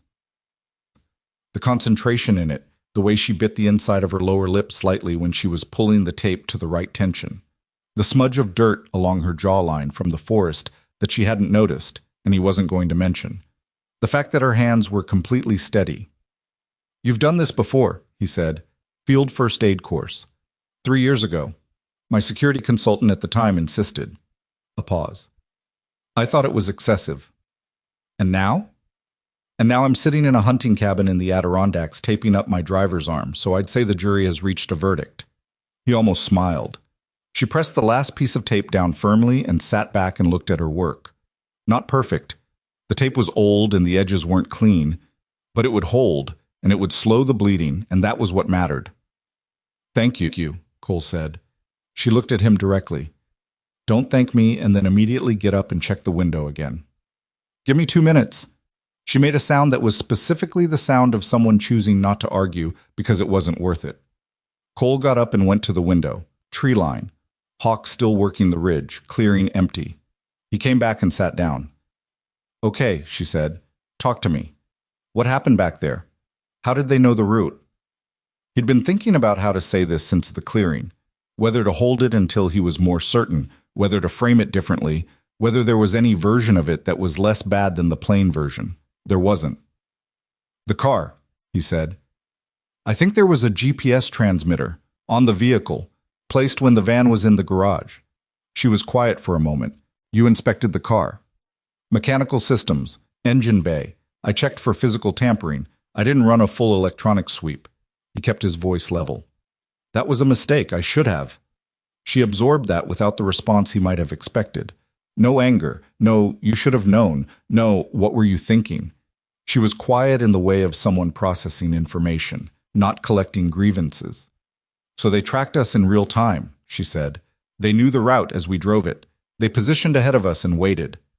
"Which means the route itself didn't matter. They would have followed us onto any road." "Yes." She looked at the table, at the old first aid kit, the empty antiseptic wipe packets, the scissors. "And the people at Aurelius Capital, Victor, they were coordinating with the people in the vehicles." "Someone was. The mountain team needed to know we'd left the city, needed the general direction, needed to activate." He paused. "The GPS gave them the rest." She was quiet for a long time, long enough that Cole became aware of the specific sounds of the cabin, the creak of the building settling, the distant sound of wind through the canopy above the roof, his own breathing. "Victor Langford," she said finally. The name came out flat, not emotionless, just compressed, the way things get when the emotion behind them is too large to fit in the word itself. 16 years I've known him. He was a mentor figure before he was a colleague. He introduced me to half the people who funded my first year at Aurelius Capital." She stopped. "He sat in my office the day after the restaurant incident and told me he was worried about my security. He suggested I consider additional protection." The flatness cracked slightly. "He sat there and said that." Cole said nothing. "I want to be wrong," she said. "I know." "Tell me I could be wrong." He looked at her. She was looking back at him with something open in her face that she very rarely allowed. Not vulnerability exactly, but the absence of the protection she usually kept in place. The part of her that had been building walls since before she was old enough to know what walls were for. "You could be wrong about specifics," Cole said carefully. "You might be wrong about some of what Victor knew, or when he knew it, or how directly he was involved. That's possible." He paused. "You're not wrong that someone inside gave them access. That part I'm certain of." She nodded slowly, looked at her hands. The scratch on the back of her right hand had dried. She rubbed at it absently with her thumb. "Tell me about the teammate," she said. Cole hadn't expected that. The turn was sharp enough that he went still for a moment. What? You mentioned him, once. 6 weeks ago, when I asked about your background. She met his eyes. You said you left special operations after losing someone. You didn't say anything else, and I didn't push. She paused. We're sitting in a cabin in the mountains with nowhere to be, and I'm not going to ask you for anything you don't want to give. But you know things about me now that I didn't choose to share. It seems like maybe... Marcus, Cole said. The name surprised him when it came out. He hadn't said it to anyone in 2 years. Alessandra waited.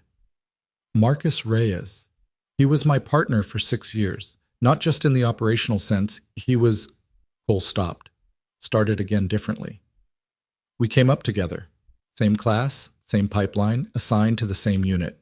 Some people, when you work in close quarters for long enough, you stop having to explain things to them. He just knew. What you were thinking, what you needed, what the situation called for. He paused. The last mission was in a location I can't name, doing something I can't fully describe. It went wrong in a way that nobody planned for and everyone should have planned for, which is the worst kind of wrong. I made a call, a tactical decision, under fire, in a situation where there were no good options, only less bad ones. I chose the option that got the objective completed and the rest of the team out. He stopped again. His voice was even. He had told this story before, or in the required debrief, in the required follow-up counseling session, and he had told it in a way that was accurate and complete and entirely without the thing that was actually in it. Marcus was covering our extraction. He was in position to come out behind us, and he didn't come out. The cabin was very quiet. They recovered him? Alessandra said. Yes. The decision you made, the call, it was the right call, Cole said. Tactically, objectively. If you look at what we had and what we knew and what the options were, it was the right call. He paused. That doesn't help as much as it should. She was watching him with something that wasn't pity. He would have closed off if it was pity, but something more like recognition, like she was seeing a shape she knew from a different angle. You left the unit, she said. I couldn't... He stopped, tried again. I couldn't be in rooms with people and know that they were looking at me and doing the math. Right call or wrong call, I made it, and Marcus didn't come home. And every person in that unit had to live with what that meant to them. Some of them were fine, some of them weren't. He looked at the window. I wasn't fine with other people not being fine, so I left. And the driving. The driving is quiet. The driving is someone else's problem that you solve by knowing the city and paying attention. Nobody gets hurt if you take the wrong exit. Alessandra turned the silver watch on her wrist. Once, twice. A habit he'd noticed before. I grew up with nothing, she said. It came out without preamble, the way her important sentences tended to. Not nothing in the dramatic sense. We had food, we had a roof, but my parents worked constantly and were still behind constantly, and I watched that and decided very young that the only reliable thing was what you built yourself, what you controlled. She paused. That belief served me. It got me here. It also... She turned the watch again. It taught me that needing someone and trusting someone were two separate categories. You could trust someone's skills and still not need them. You could need someone's help and still not trust their motives. She looked at him. I haven't been able to put those two things in the same person at the same time. In anyone. A beat. Until approximately 6 weeks ago, and even then I kept waiting to find the problem. Cole looked at her. What changed? You told me about a man in a gray coat on a street corner, she said, in an interview for a driving job. The ghost of something that wasn't quite a smile moved across her face. And you said it like it was the most ordinary thing in the world. Outside, the wind picked up briefly, and the trees moved and then settled again. Somewhere in the direction of the ridge, a woodpecker was working at something with steady mechanical persistence. Cole looked at his hands. The right one was scraped across the knuckles from the road. He hadn't noticed that either. I need to tell you something else, he said. About the route. She straightened slightly. Back to operational. Even with the GPS, he said, they needed time to set up. Those positions, the blockade, the individuals in the tree line, the tail vehicle. That took preparation. An hour minimum, probably more. Which means they didn't scramble when we started moving. They scrambled earlier. How much earlier? Someone told them we were leaving before sunrise. Not the route, just the day, the early departure. He paused. Only you and I knew we were leaving before sunrise. I didn't tell anyone the specific time. Did you? She thought about it. He could see her going back through the past 24 hours. I told Derek to clear my morning. I said I'd be unavailable until afternoon. I didn't give him a reason or a time. She paused. Victor asked me yesterday if I'd made a final decision about the signing. What did you say? That I was proceeding, that I'd handle the details. She stopped. He would have known that meant I was going. The deadline is today. If I was proceeding, I was leaving today. Cole nodded. It fit.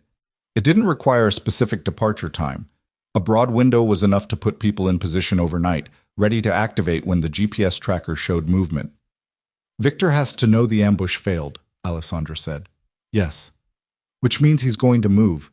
He'll understand that I survived, that we're somewhere, that eventually I'm going to surface, and the first thing we're going to do, Cole said. She looked at him. Something moved through her expression. Brief, specific, the kind of thing people try to keep off their faces and usually can. The first thing we're going to do, she said quietly. Cole stood. His arm pulled when he moved, the tape doing its limited job. He went to his jacket, reached into the inside pocket, and pulled out a phone. Not his regular phone. A secondary one. A cheap prepaid he'd bought 2 weeks ago without quite knowing why, the same instinct that had made him pack the flares and the folding knife. He turned it on and moved around the cabin looking for signal. Nothing at first. Then one bar, near the north window. He went still, holding the phone at that exact angle, and typed a message to a number he'd memorized 9 years ago and never deleted from his head. 3 words. Need extraction. Adirondacks. Then his approximate coordinates, estimated from the satellite map he'd memorized before leaving. He sent it and then stood at the window and waited. 4 minutes later, the phone buzzed. The message was also 3 words. 6 hours. Hold. Cole exhaled. He turned and Alessandra was watching him from the table. Someone's coming, she said. 6 hours. Who? Old unit contact. He's out now. Private contractor. Legitimate operation. He does extractions. Cole set the phone on the table. He'll get us out clean. Vehicle, no GPS, route to a location with cell coverage. She looked at the phone. And then? And then, Cole said, we go to work. The 6 hours pass the way time passes, when you're waiting in a small space with nowhere to go, and the low-level awareness that the people who tried to kill you this morning are somewhere in the same mountain range. Sometimes quickly, and sometimes with an extraordinary slowness that made the walls feel closer. Cole checked the window at intervals and rationed the movement of his arm, which had stiffened in the way of injuries that are worse than you initially assessed, and that remind you of this at inconvenient moments. Alessandra organized what was in the cabin, which wasn't much, in the way of someone who needed to do something with her hands. She found a half-empty notebook on the lower shelf behind the first aid kit and used a pen she had in her jacket pocket to write, in small, precise handwriting, everything she knew and everything she suspected about Victor Langford's actions over the past 6 months. She wrote for almost 2 hours. Cole watched her at intervals without making it obvious. The pen moved steadily. She didn't hesitate over most of it. The information was already organized in her head. She was just giving it a surface to exist on. Dates, meeting conversation, financial decisions that Victor had pushed for or against. The moment 2 months ago when he'd pushed back on the merger timeline and then folded too quickly. A transaction she hadn't thought much about at the time. A routine fund reallocation that Victor had initiated and Margaret had countersigned, that in retrospect moved money through a channel that Meridian Capital had a disclosed interest in. She pushed the notebook across the table when she was done. Cole read it, took his time, read it again. This is good, he said. It's a start. She tapped the edge of the notebook. There's more. There are specific communications, emails, if I can get to the archived server records, internal memos about the Harrogate deal that Victor saw early and exclusively. The night before I announced the signing trip to my senior team, I sent Victor a preliminary briefing. He was the only one who saw that document before I distributed it to the others. She paused. I didn't think about it at the time. It was a normal workflow. Nothing is normal in retrospect, Cole said. No. She took the notebook back, turned it over. When we get signal, I need to reach my attorneys, not Aurelius Capital's legal team, my personal attorneys, the firm I retained before I started the company. They're insulated from anything Victor could have contaminated. She paused. And cybersecurity. I have a firm I've worked with before. They can begin preserving server data, pulling the digital trail before anyone at Aurelius Capital has the chance to scrub it. Cole looked at her. You're thinking about all of this right now? I've been thinking about it since the tree line. She met his eyes. What else is there to do? It wasn't bravado. He recognized the difference. Bravado was a performance, and she wasn't performing anything right now. It was the specific pragmatism of someone who had learned early that falling apart was a luxury and had never unlearned that lesson. The cabin, the mountain, the 6 hours of waiting, she was using it.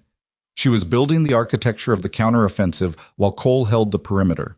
He was aware, sitting across from her in that dim wooden room with the old smells of cold and abandonment around them, that he was watching something he hadn't seen before. Not just Alessandra. He'd watched her for 2 months now, in meetings, in cars, in corridors, in the specific moments where people reveal themselves because they don't think anyone is paying that level of attention. He knew her in the way you know someone when you've been paying professional attention to them for a sustained period. But this was different. This was her without the building around her, without the title and the floor and the desk that said, "This is what I am and where I stand." This was just the person herself, sitting in a hunting cabin with dirty shoes and a scratch on her hand, thinking about how to dismantle the man who had betrayed her.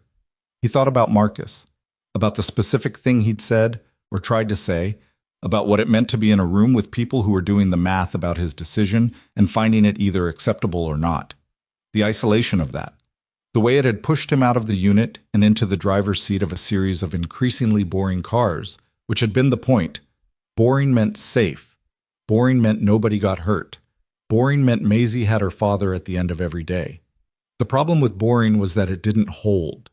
Somewhere in the machinery of him, in the thing that had noticed the gray coat man on the corner, that had tracked the Tahoe for 6 weeks, that had read the road 40 yards from a blockade and known what it meant, boring had never quite taken. He wondered what that made him. He didn't have an answer. He filed it for later, behind the arm and the GPS transmitter and the name Victor Langford, in the long queue of things that needed to be dealt with in the right order. Their extraction arrived at 3:17 in the afternoon. His name was Garza. No first name offered, which was normal for people from that world. He was Cole's age and had a face that had absorbed considerable weather over the years, and a manner that reminded Cole of the senior NCOs he'd worked under early in his career. No unnecessary words, no unnecessary movement, the specific economy of people trained to do difficult things in limited time. He came on foot through the north tree line with a radio in his hand and a vehicle waiting on a fire access road 200 meters past the ridge. He looked at Cole's arm. "Field dressing?" "Mostly tape," Cole said. "Doctor soon." "I know." Garza looked at Alessandra with a neutral assessment that wasn't unfriendly. "You Cole's principal?" "I'm Alessandra Vale," she said. "Okay," he said, in the tone of someone to whom names attached to faces mattered considerably less than the faces attached to the names. "Vehicle's 200 meters. Terrain's manageable. How are your shoes?" She looked down at the completely wrong footwear for this terrain. "Insufficient," she said. "I'll manage." He nodded. "Let's go then." The vehicle was an unremarkable pickup truck with a covered bed and out-of-state plates, and Garza drove it off the mountain on the fire access road with the specific confidence of someone who had driven worse vehicles on worse roads in worse circumstances and found all of it basically fine. They came off the mountain onto a county road and then onto a state route heading east, and after 11 minutes, Cole's phone picked up 2 bars and then 3, and he handed it to Alessandra without comment. She looked at it for a moment. Then she made 3 phone calls. The first was to her personal attorney, a woman named Judith Crane, and the conversation was brief and precise, and Alessandra told her everything in about 4 minutes flat. The ambush, Victor, the financial connection to Meridian, the digital evidence she believed existed and where it was. She told Judith to begin preservation procedures immediately and to contact the FBI's Financial Crimes Division before close of business. She did not apologize for calling without warning, and Judith did not seem to expect her to. The second call was to the cybersecurity firm. And this one was slightly longer, involving specific server addresses and access protocols that Alessandra recited from memory, which Cole found quietly remarkable, and an instruction to snapshot and seal certain communication archives under attorney-client privilege before anyone at the company could log in and modify them. The third call was to Thomas Harrogate. This one was different. She started it in the same business-like register as the first two, and then something shifted in the middle of it. She said, "Thomas, I need to tell you what happened this morning," and her voice went slightly quiet, not emotional, but quieter, and she told him. Not everything, the shape of it, that there had been an attempt on the road, that she was safe, that she still intended to sign, that she needed 48 hours. There was a pause on the line that Cole could hear from the driver's seat. Thomas Harrogate said, "Take what you need. I'm not going anywhere." She hung up and sat with the phone in her hands and looked at the countryside going past the truck window, the Adirondacks retreating in the side mirror, and she was quiet for a while. Then she said to Cole, without turning from the window, "Victor was in the office when I was 23. I'd just gotten a junior analyst position, and I didn't know anything, and he took an interest, and he taught me things, and I was grateful. For years I was grateful." She paused. "I used to think gratitude was a form of loyalty, that if someone gave you something real, you owed them something real in return." "You don't anymore?" Cole said. "I think gratitude and loyalty are different things," she said. "Gratitude is what you feel. Loyalty is what you choose. He could have given me everything he gave me, and it still wouldn't have entitled him to what he did." She turned from the window. "I don't owe anyone my destruction." Cole nodded once. "Neither do you," she said. He looked at the road ahead. Garza drove in his uncomplicated silence. "Marcus," Cole said after a moment. "You don't have to." "It's not," Cole said. "I've been carrying the idea that that walking away from the unit after Marcus was some kind of punishment I was supposed to accept. That the driving, the quiet work, the keeping everything small and safe, that was the appropriate weight to carry." He stopped, looked at his hands, the scraped knuckles, the jacket sleeve with the blood dried dark on the inner arm. "I kept Maisie safe. I kept the work contained. I kept everything in compartments." He paused. "I don't know if that's been punishment or just postponement." "There's a difference?" "Yeah," he said. "Punishment is something you finish." She was quiet. Then, "And postponement?" "You stop when you're ready," he said. "Not before." The truck moved through the afternoon light, the mountains behind them now, the land opening into the gentler terrain of the lower valleys. And Cole looked at the road and felt something that was not peace. Peace was too smooth a word for it, but something adjacent to it, something that had to do with the specific relief of a thing being named after a long time of going unnamed. They reached a small town at 5:15. Garza pulled into the parking lot of a hardware store and stopped the engine. "From here, you're on your own," he said. He reached into the center console and handed Cole an envelope. "Burner phone fully charged, 500 in cash. Car rental place is 3 blocks east, closes at 6. Cole took it. "What do I owe you?" "We'll figure it out." Garza said it the way old friends from hard places say it, the debt between them, the kind that doesn't need to be calculated because it's never been about money. "Get the arm looked at." He drove away without ceremony. Cole and Alessandra stood in the hardware store parking lot in the particular quiet of a small town on a late weekday afternoon. A man walked out of the store carrying a bag of birdseed. A pickup truck with local plates moved through the intersection at a speed that suggested no one here was in a hurry about anything. "Car rental," Alessandra said. 3 blocks east." "And then?" "Then we drive back to the city," Coley said. "And we finish this." She looked at him. At the jacket with the dark sleeve, the scraped hands, the 4-day before Friday promise he'd made to a 7-year-old about moon volcanoes. She looked at all of it without looking away. "Together," she said. Not a question. "Together," he said. They walked east through the late afternoon light, and the birdseed man got in his truck and left. And the town went on around them doing what small towns do at the end of a Thursday, and nobody looked at them twice, which was exactly as it should be. By 8 o'clock, they were on the highway heading south. The rental car smelled like air freshener and someone's old coffee. Cole drove. Alessandra had her laptop open. She'd had it in her overnight bag, which she'd managed to keep through all of it. And she was working, pulling up files, cross-referencing dates, building the case from the information she could access remotely, while the rest waited in sealed servers for the people who were already doing their jobs. At some point, she said, without looking up, "The CSO position. After this." "I'm not taking it," Cole said. He'd known that since the cabin, though he hadn't known he knew it. She looked up, not surprised, something else. "You're going to stay a driver," she said. "I'm going to stay," he said. "The title doesn't matter." She looked at him for a moment. Then she went back to her laptop. "Okay," she said quietly. The highway stretched ahead of them in the dark, headlights and yellow lines and the long specific motion of traveling towards something rather than away from it, and the distance between the mountains and the city closed at 70 miles an hour. And in the back of Cole's mind, below the logistics and the operational thinking and the list of things that needed to happen in the next 48 hours, something very small and very old quietly set down a weight it had been carrying for 4 years and did not pick it up again. He kept driving. They got back to the city at 11:43 at night. Cole knew, because he looked at the clock on the rental car's dashboard when the Manhattan skyline came into view over the bridge, the way it always looked from this approach. Too large, too lit, too certain of its own importance. He'd crossed this bridge hundreds of times in the past 4 years, in every kind of weather and every kind of traffic, and it had never looked like home exactly. More like a place he'd agreed to be, a functional arrangement between himself and a city that didn't particularly care whether he was there or not. Tonight it looked different. He couldn't explain why and didn't try. He dropped Alessandra at a hotel near Grand Central.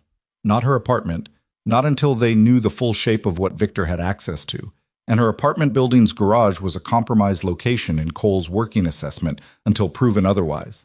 She checked in under a name that wasn't hers, which the hotel accepted without comment, because she paid in cash from the envelope Garza had provided, and because people in Manhattan hotels had seen stranger things and were professionally incurious about all of them. At the door of the room, a plain double on the 7th floor, nothing like what she was accustomed to, industrial carpet and a window facing a brick wall, she turned and looked at him. "Sleep," she said. It came out like an instruction, which was how most of her sentences came out, but underneath it was something else. Something that was actually asking. "You too," he said. "I have 3 more hours of work. Alessandra." She looked at him with the tired eyes of someone who had been awake since before 4 in the morning and had been ambushed and had run through a forest and had done first aid and written 4 pages of evidence and made a series of phone calls that had set machinery in motion that could not now be stopped. "I'll sleep when I can't keep my eyes open," she said. "That's the best I can offer." He accepted it. There was no version of that argument he was going to win tonight. "Lock this," he said, gesturing at the door. "Obviously. I'll be in the lobby at 6. I'll be ready." He went to a different hotel 4 blocks away and lay down on top of the covers in his clothes and was asleep in approximately 4 minutes. He woke once at 3:17, the exact time Garza had appeared at the cabin, which his body had apparently decided to remember as significant, and listened to the city outside the window for about 30 seconds and went back to sleep. His alarm went off at 5:30. He showered, changed into the spare clothes he'd had in his bag, looked at his arm. The tape had held, the wound was angry-looking and stiff but not infected, and he could move it well enough for what needed to happen today. He called the clinic Sal had once recommended, left a message for a 9 o'clock appointment, and went to get Alessandra. She was in the lobby at 5:58, which was as close to 6 as she ever got, and she had managed to look like herself despite the hotel and the hours and the previous day.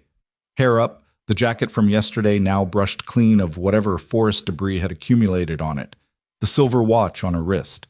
She had her laptop under her arm and a coffee from the lobby machine that she was visibly not enjoying. "Judith called at 5, she said by way of greeting. "Good news or bad?" "Both." She pushed through the hotel door and Cole fell into step beside her on the sidewalk. The city at 6 in the morning was doing its early shift. Delivery workers, overnight cab drivers finishing up. A man hosing down the sidewalk in front of a restaurant with the mechanical dispassion of someone who had done it 6 days a week for 20 years. The good news is that the cybersecurity team got in and sealed the servers before anyone at Aurelius Capital arrived this morning. The archive is preserved and under privilege. She drank the bad coffee. The bad news is that Victor figured out something was wrong sometime last night. He accessed the internal system remotely at 2 in the morning. The cybersecurity team logged it in real time. He tried to delete a specific communication thread. Tried, Cole said. The deletion failed because the servers were already locked. He would have gotten an error message. She paused. He knows. Cole looked at the street. He'll run. Judith has already been in contact with the FBI field office. They had someone watching Victor's apartment building from midnight. He hasn't left. She stopped at the corner and looked at Cole directly. They're executing a warrant this morning. Cole absorbed that. The night had done its work while they were sleeping, or trying to. The machinery Alessandra had set in motion from the rental car, from a small-town hardware store parking lot, had moved through the dark hours with its own momentum and was now arriving at its destination. The contractor's on the mountain, Cole said. The FBI has the vehicle descriptions you gave me. They're also pulling GPS data from cell towers in the area around the ambush site. Apparently that approach can triangulate mobile devices even without active calls. She finished the coffee and looked for somewhere to put the cup. There was a trash can on the corner and she deposited it with a small, precise gesture. Judith says the mountain operation will take longer to fully unravel. These things do, but they have the starting points. Garrison Price, Cole said. Price is the end of the chain. Getting there requires building every link first. She said it without impatience, which surprised him slightly. She was a woman who found inefficiency physically uncomfortable, and the slow accumulation of legal process was the opposite of fast. Judith says it could take months for the full picture, possibly longer. She paused. But the Harrogate signing, Thomas has agreed to a 48-hour extension. The signing is now Friday morning at a location we choose with full security presence. She looked at him. I'd like that location and those security arrangements to be yours. Done, Cole said. They walked. It was one of those mornings that Manhattan produces sometimes, almost by accident, clear sky. Actual light rather than the filtered gray that the buildings usually manufactured out of whatever sky was available. A temperature that was cold enough to be honest, but not cold enough to be punishing. Cole's arm pulled with every step that involved the left shoulder, which was most of them, and he was going to deal with that at 9. For now, the pulling was just information. I want to tell you something, Alessandra said. They were walking without specific destination, which was unusual for her. She always had a destination. About what you said in the car last night. Which part? The part about postponement. About carrying a thing until you're ready to put it down. She looked at the street ahead. I've been doing the same thing, different shape, same logic. She paused.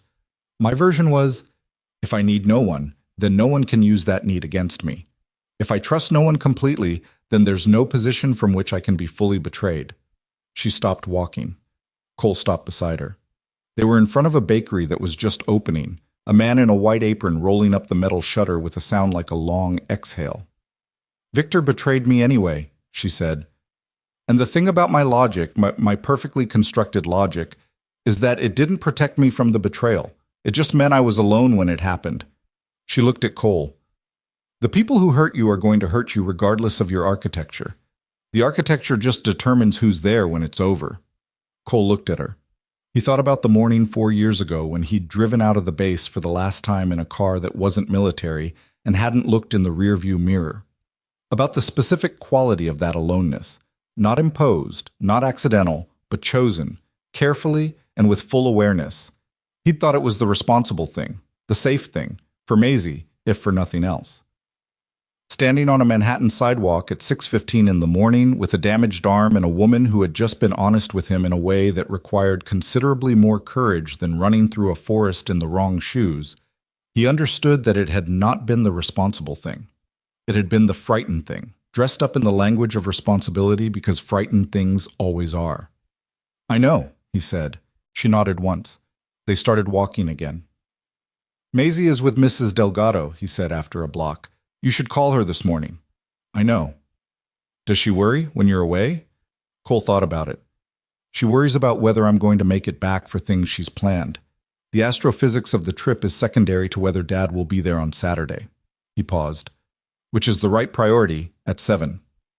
It's the right priority at any age, Alessandra said. Most people just lose track of it. They walked another block in the specific, comfortable silence that had taken 6 weeks to develop, and that neither of them pointed out, because pointing it out would have been the kind of thing that makes the silence self-conscious, which ruins it. "What happens after Friday?" Cole said. "After the signing." "There's a company to run," she said. "There are board conversations that need to happen about interim security arrangements while Victor's position is vacant. There are 1,000 things." She paused. "I know what you're really asking. Do you? You're asking whether this," she gestured between them without quite looking at him, "has a shape after everything." He said nothing, which was its own kind of answer. She looked at the street. A cab went past. A woman on a bicycle navigated through the early traffic with the focused intensity of someone playing a video game. The city assembled itself for another day with its usual indifference to what anyone standing in it was trying to figure out. "I don't know," Alessandra said. I don't have a lot of experience with things that don't have a defined structure, a role, a transaction." She paused. "This doesn't have a defined structure." "No," Cole said. "That's either terrible or the only honest version of this kind of thing." "Probably both," he said. She looked at him, and for just a second something in her face was completely unguarded. Not happy, not resolved, just open. The person underneath the architecture, looking out. "Can we figure it out slowly?" she said, without someone declaring something." "That's the only way I know how to do anything," Cole said. She turned back to the street. "Good," she said quietly. "That's good." Victor Langford was arrested at 8:41 that morning.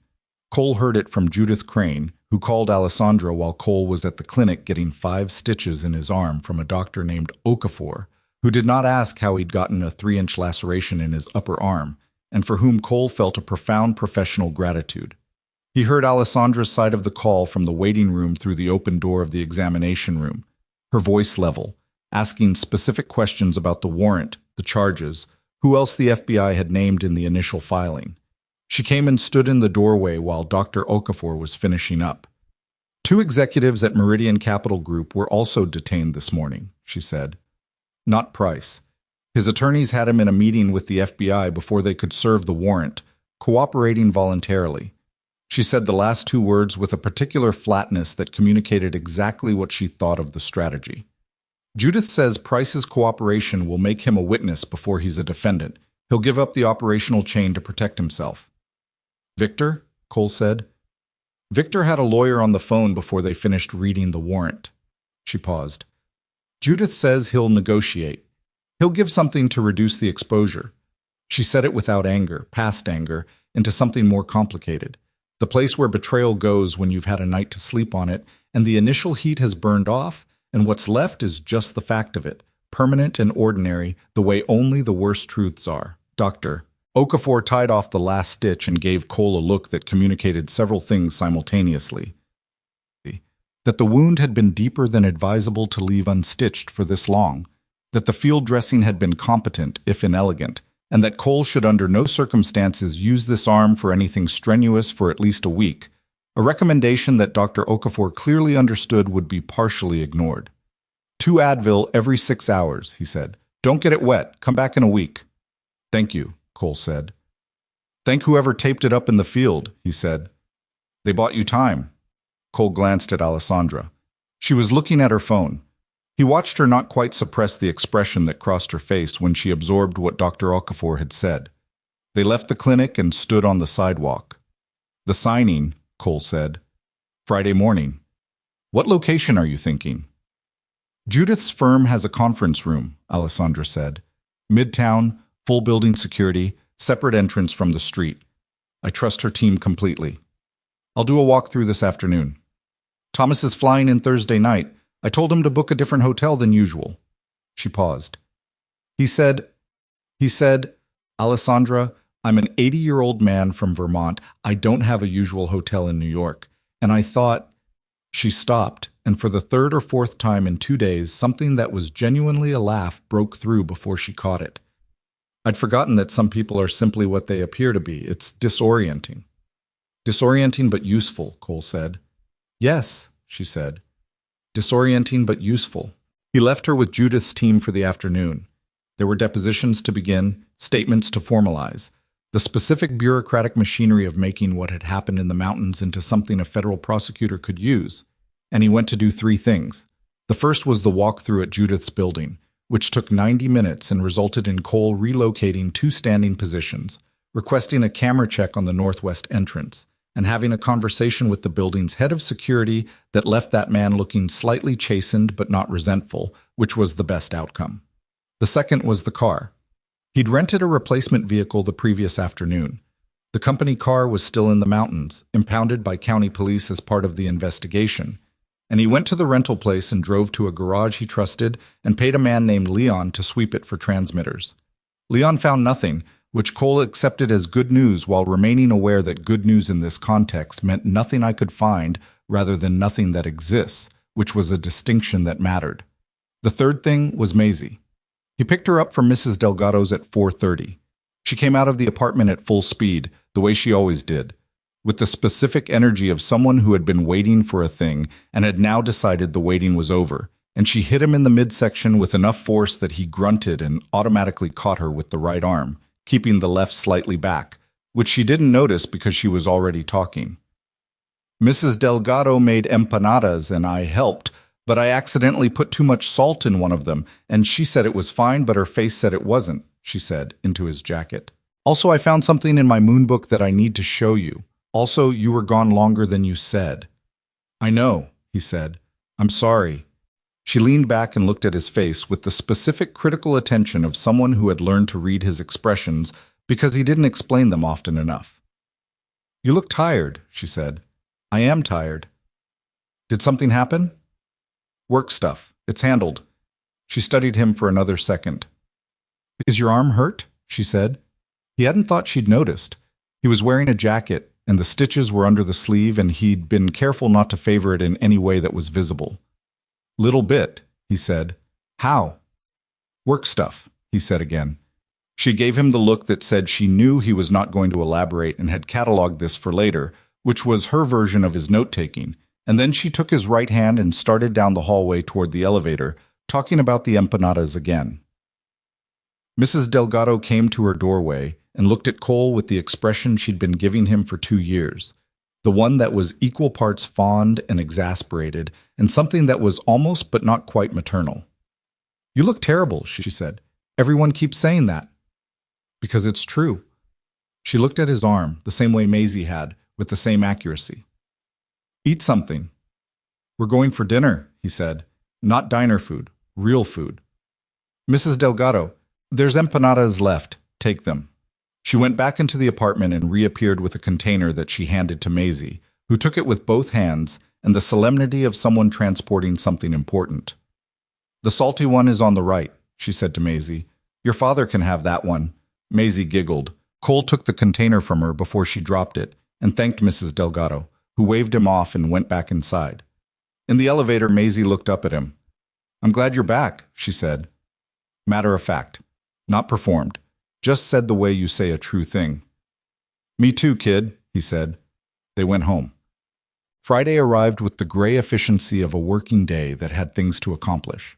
Cole was outside Judith Crane's building at 6:30, walked the perimeter twice, confirmed positions with the building's security team, and had coffee from a cart on the corner that was better than it had any right to be. At 8, Alessandra arrived with Judith in a car that wasn't Cole's. A car from Judith's firm, which Cole had approved the day before after reviewing the driver's background himself. He watched them come in and took his position. Thomas Harrogate arrived at 8:45. He was, as advertised, an 80-year-old man from Vermont, and he had a face like a topographical map of somewhere that had experienced significant weather over a long time, and he shook Alessandra's hand with both of his and said something too quiet for Cole to hear that made her go still for a moment in the way of someone who has received something unexpected and hasn't decided yet what to do with it. The signing took 40 minutes. Cole stood outside the conference room during all of it. He watched the corridor. He watched the elevator bank. He watched the fire exit at the end of the hall and the entrance to the building through the glass of the lobby, cameras that security had patched to a tablet he held. He was aware, on the other side of the wall beside him, of pens on paper and the quiet conversation of lawyers confirming language, of a 2-year deal completing itself in the specific mundane ritual of signatures and witnesses and notarized pages. He thought about Marcus, not the way he usually thought about him, not with the weight of the decision and the math of it and the long aftermath. Just the way you think about someone you knew well when something good is happening and you wish they were there to see it. That was a different kind of thinking. It hurt less. It was still sad, but it was a clean sadness, the kind that acknowledges absence without making the absence into a verdict.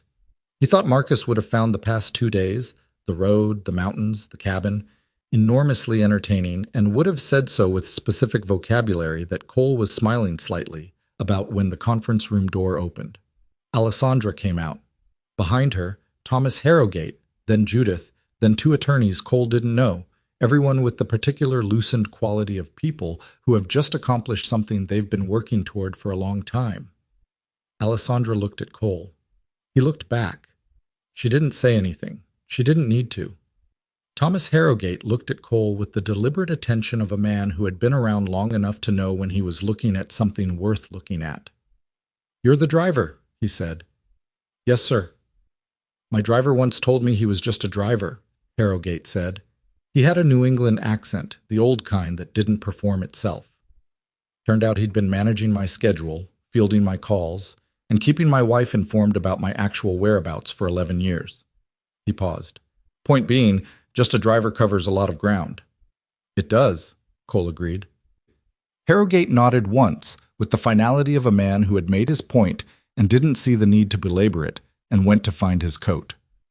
3 weeks after the signing, Victor Langford entered a cooperation agreement with federal prosecutors. He gave them the operational chain, the initial approach from Meridian Capital's intermediary, the financial arrangement that had moved money through a shell company into a trust account that benefited Victor's brother-in-law, who had a gambling situation that Victor had been quietly managing for 2 years and that Meridian had discovered and used. The schedule leaks, the garage access. He'd provided the cleaning company contact with building entry codes under the pretense of a contracted maintenance visit, the communication channel that had coordinated the mountain ambush. He did not express remorse in any of the statements Cole read, which Judith shared with Alessandra and which Alessandra shared with Cole. He expressed calculation, justification, the specific self-exculpatory logic of someone who had made a series of increasingly wrong decisions and had found a reason for each one that sounded, in his own head, like reasonable trade-offs. Cole read it once and put it away. What a person tells themselves about why they did what they did is rarely the most interesting part of what they did. The interesting part is the moment before the first decision, the moment when the door is still closed and both choices are still available and the person has not yet become what they're about to become. What makes someone walk through that door is not unusual. It's ordinary. It's money and fear and a small compromise that opens into a larger one, and then another, until the door is so far behind you that looking back at it seems beside the point. Cole thought about that because it was true, and because understanding it didn't mean excusing it, and because the difference between those two things, understanding and excusing, was one that a lot of people confused in ways that caused them trouble. You could see clearly how something happened without concluding that it was therefore inevitable or acceptable. You could hold both. This is how people become what they become, and this is still wrong. Wrong. Garrison Price cooperated with investigators through attorneys who billed by the hour and were very good at what they did. He was not arrested. He was fined, substantially, in a civil settlement that his legal team negotiated with the SEC over a 6-week period. He resigned from Meridian Capital Group's board and was replaced by someone with a similar name and similar priorities. That was the specific injustice of large money, and Alessandra said so plainly, in a conversation with Judith that Cole was not officially part of, but was present for. "Is there anything else we can do?" she said. "Civilly, we've done what's available," Judith said. "Criminally, he'll argue he didn't know the specifics of what the intermediary arranged, which is probably not entirely false." Alessandra looked at the wall for a moment. "The people in the mountains. 4 individuals, 3 have been identified, all former private security. The 4th is still... They're working on it." Judith paused. "They'll be charged. It'll go to trial. Will it hold?" "I think so, yes." Alessandra nodded.